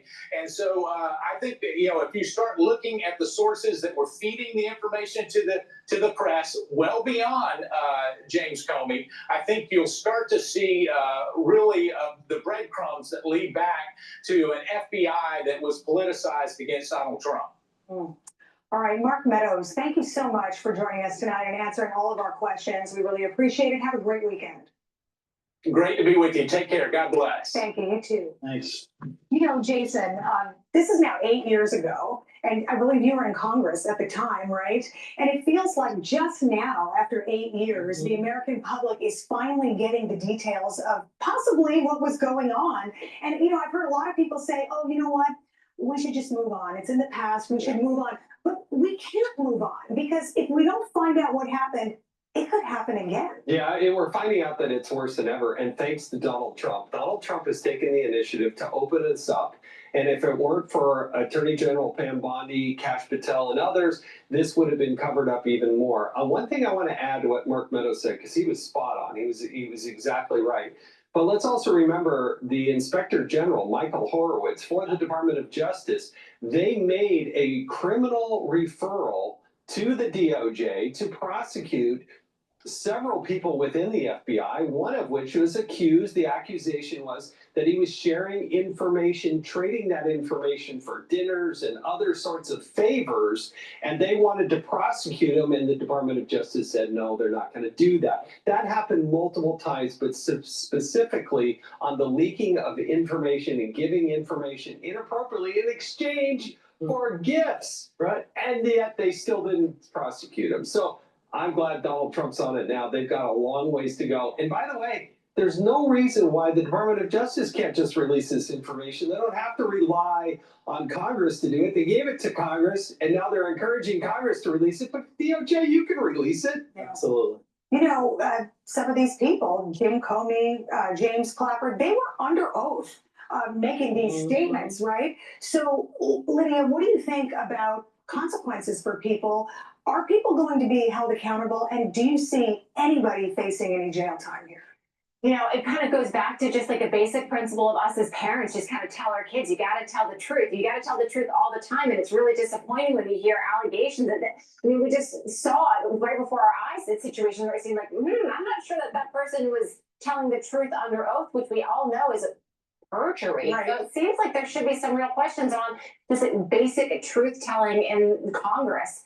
I did ask Mr. Meadows there about, accountability, because it does feel like for so many years, we've heard this steady drip, drip, drip of information. And you're right, we're just now finally getting, peeling back the layers, and, maybe there can be some accountability. But until we actually see that happening, I just kind of think that some of us will always feel like, where is this going? Yeah. When are we going to get there? And I don't know. I just think that the time is now to really hold some people to account. But just real quickly, I do think Congress, particularly Senator or Chairman Grassley, will call those same cast of characters up under oath, and it'll be fascinating. Do they plead the fifth this time, or do they answer the questions? And they're going to play back the tape of how they answered it previously. Wow. And can I add one other thing to that too? Is that, it's just to think about the possible larger consequences of all the things that we saw unfold over the past Trump administration, particularly with Senator Adam Schiff and the whole Russiagate, the Russia hoax thing. President Trump acknowledged that yesterday when he was speaking side by side with, Russian President Vladimir Putin, saying, I don't want to misquote him, but it was pointing to that hoax and saying perhaps our relationship would have been different. And you have to wonder how world events could have been steered otherwise if the whole Russiagate thing had not happened. It is so true. And to that point, all we heard about for 4 years and more than that was Russia, Russia, Russia. Those were the talking points of every Democratic politician out there. And so, Kevin, you've covered Washington for so long. If all of these things are true, and these things happen, just characterize the level of scandal that this is. I mean, it seems to be much bigger than a Watergate. It is a political earthquake, the likes of which this country has never seen. And while I agree with Lydia, I am of the camp that believes nothing big will likely happen. There'll be hearings, there'll be some accusations, maybe even some charges, but will someone actually go to jail, pay the ultimate price? Probably not. But here's what's different. Kash Patel, Dan Bongino, Pam Bondi, these people are very serious. They're very methodical. It'll take time, but I think finally, sometime in the next couple of years, people will be held accountable. And I think that's good for the country because, as you said, if you don't do something now, it very well could happen again. I mean, it really could. Yeah. It really could. All right, moving on now. Coming up on a brand new hour of the Big Weekend Show, Americans are backing Trump's crime crackdown over Sleepy Joe's, but 2 Obama-era officials are slamming the president for militarizing the law. Plus, a Fox News alert. Hurricane Erin has intensified to a Category 5 hurricane as the first major storm of the year. Robert Ray is tracking this hurricane and joins us live for a live report next. Hey, Sean Hannity here. Hey, click here to subscribe. Before we go to before we go to France 24, please go to my store, the-studio-reykjavik.com, and get the gel. You can get it in a quick dispenser version or in the tube version, but you use it the same way. It's a dual purpose product. It'll help to heal your skin. You can use it as a daily skincare. You can use it as an aftershave. If you're not feeling well, you can put it on your hands, around your mouth, around your eyes, around your ears, around your nose, lightly coat your nostrils. It'll stay active for 5.5 hours. If you have a cut, an abrasion, or a minor burn, it'll help to heal that wound. So please go to my store, the-studio-reykjavik.com, and get the gels. Very important to make sure you have some available when you need it. And again, you can use it as a daily skincare. So please go to my store, the-studio-reykjavik.com. Also, take a look at the heirloom barley. Heirloom barley is a high-density protein that will help to detoxify your body, break down inflammation, and soak up free radicals. Super important. Take one scoop a day. This is a month's supply. Mix it with soft foods, filter water, a smoothie, or even with milk. I mix it with soft foods for my lunch.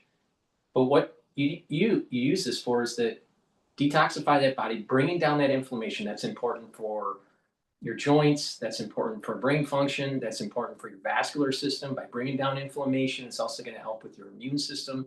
By bringing down chronic inflammation, you're actually improving the health of your body and slowing down the aging process.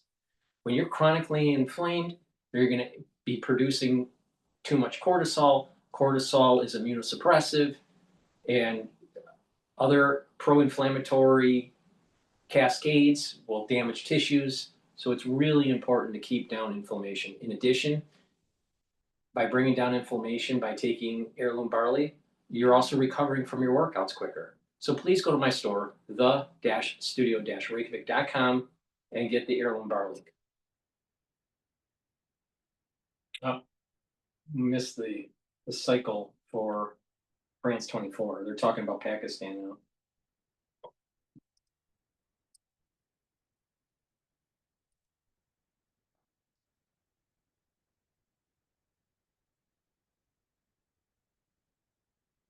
Go to Sky News, see what they have to say. Lanier by Neuromod Devices uses dual mode stimulation to soothe tinnitus. Lanier combines sound stimulation and Dozens of arrests across Israel this Sunday in a nationwide day of protest. You can see the black smoke in the distance where they blocked the road. It's another one of these acts of a civil initiative, they're calling it, but basically it's a whole series of civil disturbances all the way around the country on this day of stoppage, blocking roads, blocking traffic, causing obstruction, so that people can say, we want to stop this war, make it end, bring the hostages home, stop the war. It's almost like a flash mob demonstration. Protesters here long enough to make their mark, and then they move on again to the next location before the police get heavy-handed. We want the war to end, we want our hostages back, we want our soldiers back safe home, and we want the humanitarian disaster in Gaza to end. We do not want to have these crimes made in our name. For all the outrage, though, it is the same old story. Benjamin Netanyahu determined to press on regardless, ramp up the fight in Gaza, and ignore the sentiment on the street. Those who are calling for an end to the war today without defeating Hamas are not only hardening Hamas's stance and delaying the release of our hostages, they are also ensuring that the horrors of October the 7th will recur again and again. You cannot eliminate a terror organization to the last person. So, from my point of view, this is eternal war. This former Air Force reservist wants to be known just by the call sign F. He used to be responsible for coordinating airstrikes on targets in Gaza, but he quit in protest and fears that Netanyahu is leading his troops into a death trap. There have been so many Palestinians killed.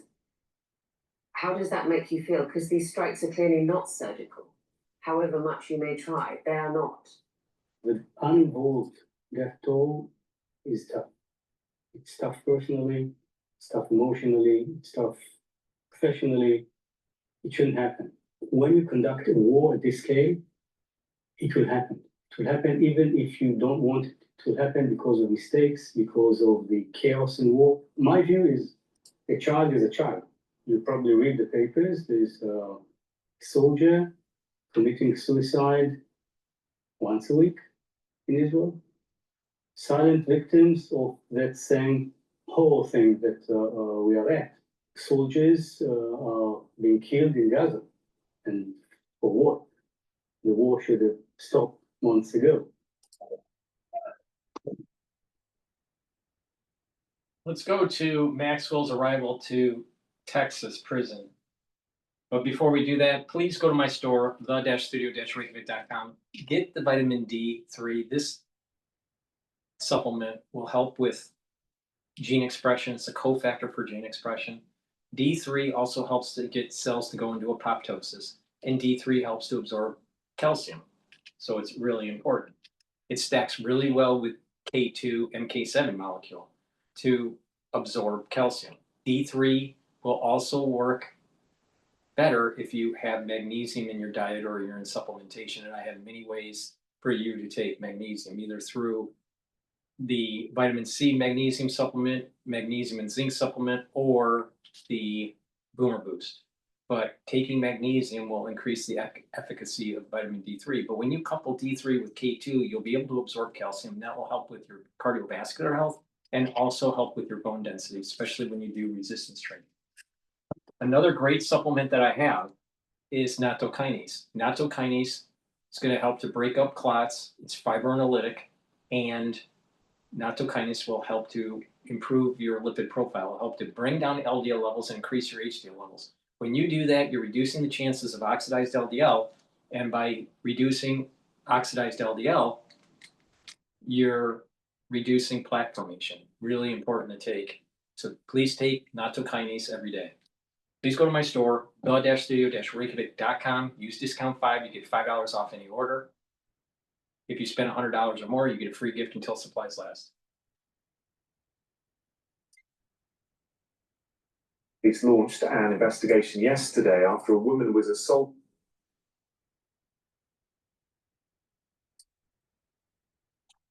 Moved to a new prison facility in Texas this month. Now, her arrival is not sitting well with some of her fellow inmates. You see, most of the inmates are there for white-collar, non-violent crimes. Some of them are just not okay with sharing a space with someone who conspired with a sex trafficker, a convicted sex trafficker herself. CNN's Caitlin Polance has more on what's happening inside the prison. Caitlin, good morning. Good morning, Victor. The atmosphere inside that all-women's prison camp in Bryan, Texas, where Ghislaine Maxwell, the Epstein conspirator, where she now is, it's tense. And things have changed since she arrived about 2 weeks ago. Victor, what has happened is that the inmates, they have been warned by prison officials in recent days that they should use their discretion if they're going to talk about Ghislaine Maxwell outside of the prison. There was one inmate, I was told, a woman named Julie Howell, who provided a quote to a newspaper saying she was disgusted with Maxwell being there. Maxwell, a convicted sex trafficker, while all of these women in this prison essentially are white-collar, non-violent defendants of crimes. This woman, Julie Howell, she provided this quote, and then prison officials pulled her out of a puppy training class at the prison camp and sent her away to a detention center in Houston, moved her out of the Bryan prison camp, which it is prison, so it is a difficult place to live, but it also is much more comfortable than other types of facilities across the federal prison system for the inmates who live there. The lawyer of this woman, Julie Howell, Patrick McLean, he told me in talking about what happened here, nobody's going to say anything about Ghislaine Maxwell now. Are you kidding me? So that's just a glimpse of what it's like inside that prison. One thing that I have learned as well is that Ghislaine Maxwell may not be eligible for all of the programs that women in that prison camp are able to participate in, or at least apply for. One of those programs, puppy training. Just mentioned Julie Howell was in that puppy training class. Puppy training is something that people in that prison can apply to do to train service dogs for people when they're puppies in their early moments of life as dogs. The CEO of the group Canine Companions told me this week that Ghislaine Maxwell, as someone convicted of sex trafficking minor girls, she would not be eligible to apply for that program and be able to have a puppy inside the Bryan, Texas federal prison camp. There still are a lot of questions, Victor, on exactly why Ghislaine Maxwell was transferred there from a low security prison in Tallahassee, Florida, that would house violent offenders, even gang members. But there isn't a lot of answers, none coming at this time from the Justice Department or the Bureau of Prisons. However, Ghislaine Maxwell's attorney this week did post on social media that she is in a safer facility now in Bryan, Texas, and faced serious danger at the correctional institution in Tallahassee, Florida. Previously, she was moved, I should note as well, after she spoke to federal authorities in a limited immunity agreement. So a lot of questions still around this situation and what's happening inside the prison in Bryan, Texas. Victor, back to you. All right, Caitlin, thank you very much. All righty.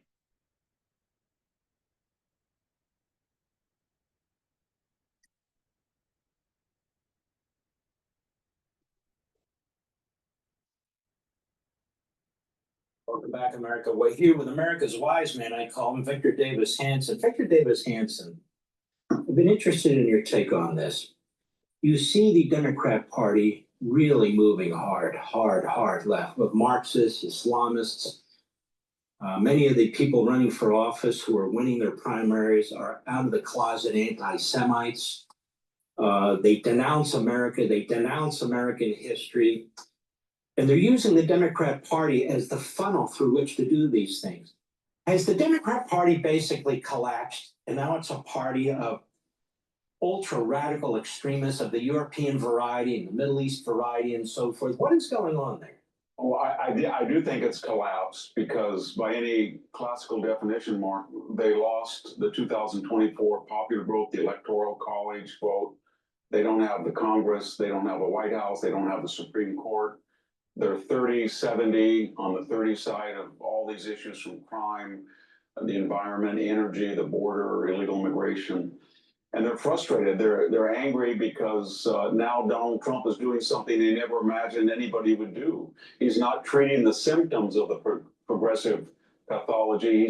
He's talking about the sources. So he's going after the institutions that indoctrinate people in the university, in PR, PBS, the elite law firms, and that's setting them on fire because they understand that they always exercise power irrelevant of whether they actually have political power. They had cultural, social influence through these institutions, foundations, the university, K through 12, corporate boardrooms. And now when he went after woke and ESG and PBS, it's a whole new counter-revolution and they're melting down. I don't even think there is a Democratic Party right now. It's just an amalgamation of a bunch of different groups, but they're all way to the left. And we shouldn't fool ourselves about New York, Mark. I think it's not going to be, they may win, Mondami may win, but he couldn't win anywhere else, I don't think, other than these blue cities. And that's a minority of the population. So they're going over the cliff, and like any addict, they would rather go over the cliff than quit. Couple of points there. You make a very important point. Donald Trump is going where they are. He's going into the culture, yes, into society, as you point out, because that's the battle. It's superficial just to think about politics. It's important to win elections, but you're talking about the entrenched, the enshrined, something that the radical leftists have wanted to do since Woodrow Wilson and so forth, control the culture, control the society. They've been doing it. Well, Republicans have basically been dancing on the surface of this thing, and Trump instinctively understands, I got to get to the roots of this thing, which I think is your point. Yeah. And quibble a little bit, I don't think New York is an exception. Of course, they're not going to win Arkansas. They're not going to win states like that. I got that. But if they win all the major cities, or if they start to win all the major cities, and even if these cities or states adopt 50% of what the Marxists and the Islamists are adopting, I would argue that California is already there and they're getting worse. We're going to have a huge problem because they changed the election systems, they changed the borders. We're not going to be in office 100% all the time. And they're radicals. It's the tail wagging the dog. I think this is why, Victor, I'd be curious on your response to this. I think this is why Schumer and Hakeem Jeffries were supposed to be leaders of the Democrat Party. While they won't endorse this guy, Mondami, and what they stand for, they won't come out full-throated and denounce it and attack it. The Marxists, the Islamists, the anti-Semites, they won't do it. When we come back, I would like your opinion about that, because I think this is bigger than some people are willing to acknowledge. Maybe not with Trump in office, because he's fighting it tooth and nail, government-wide, he's doing those things, but he's not going to be in office forever, and we're going to have the usual Republicans back, perhaps. Please go to my store, the-studio-reykjavik.com, and get the Boomer Boost. Boomer Boost is 68 nutrients. It's a very comprehensive compound profile. Read it on my website, the-studio-reykjavik.com. But Boomer Boost will help with your musculature, your cardiovascular system, brain function, energy levels, your metabolism. Now, by taking Boomer Boost every day, you get a big scooper. Take one scooper a day, mix it with soft foods, filter water, milk, or a smoothie. I take it with soft foods, but take it every day and you're going to notice that you're going to have steady levels of energy. It's going to help with controlling your A1C levels. You're going to get rid of that brain fog. You're going to have lots of energy. You're going to have more vitality. And you're going to notice that your body over the long term is slowing down its aging process. taking Boomer Boost every day as a supplement if you're an athlete for pre-workout fuel source or after workout fuel source is a great way to fuel your body as an athlete. But if you're not an athlete, taking it every day, you're going to get a lot of benefits from it. In addition, you can stack it with the barleys. I have Gladiator barley and heirloom barley, or you can just take them separately. It's up to you, but you get max benefit when you stack it together. So the Gladiator barley, you get all the benefits like I mentioned with the heirloom barley. You get detoxification of your body, brings down inflammation, soaks up free radicals through superoxide dismutase. The Gladiator barley will also help to build muscle. This stacks really well with Myotrol, and again, it stacks really well with Boomer Boost. You take it every day. Now you can take Gladiator barley separately and not take Boomer Boost, and vice versa. You can take Boomer Boost by itself and not take the barley. But you get the max benefits when you take them together. And you're going to notice that your body's healing, you're bringing down inflammation, and you're slowing down the aging process. Stacks really well with a lot of the other stuff that I have on my store, like the Myotrol. I have a core protocol. So you do the foundation, which is the multivitamin and the probiotics. And you build off of that by doing the core protocol, and that is the Max 35, Max 14, or cleanse to boost up your immune system. C60 soaks up the free radicals. That's the second pillar. Third pillar is the turmeric, the ashwagandha, and the lignans to help with your cardiovascular health and your immune system. Brings down that inflammation, controls those blood glucose levels, controls those cortisol levels. And taking the Boomer Boost to boost up your energy levels and rev up your metabolism. And you'll notice that your body is healing, your immune system is getting better, your endocrine system is getting better, you're thinking more clearly, you have better brain function, your body is healing, you have lots of energy, and you're a more active person. So that's the main protocol, and you can add to that the omega-3s and the vitamin B complexes, the zeolites, and you can stack off of that. So the foundation, which is the multivitamin and the probiotic, and then the pillars to the core protocol, and then you can add to it to customize your particular health protocol. So please go to my store, the-studio-reykjavik.com, and get the Boomer Boost. Very important. And like I said, if you stack it together, get the max benefits. So please go to my store, the-studio-reykjavik.com. Make sure you use discount 5. You get $5 off any order. It's a great way to save money. And better yet, if you spend $100 or more, you will get a free gift until supplies last. So please go to my store, the-studio-reykjavik.com. That's the end of the broadcast. Please help support the work by going to my store and getting the great products that I offer. Thank you for listening, and have a nice day.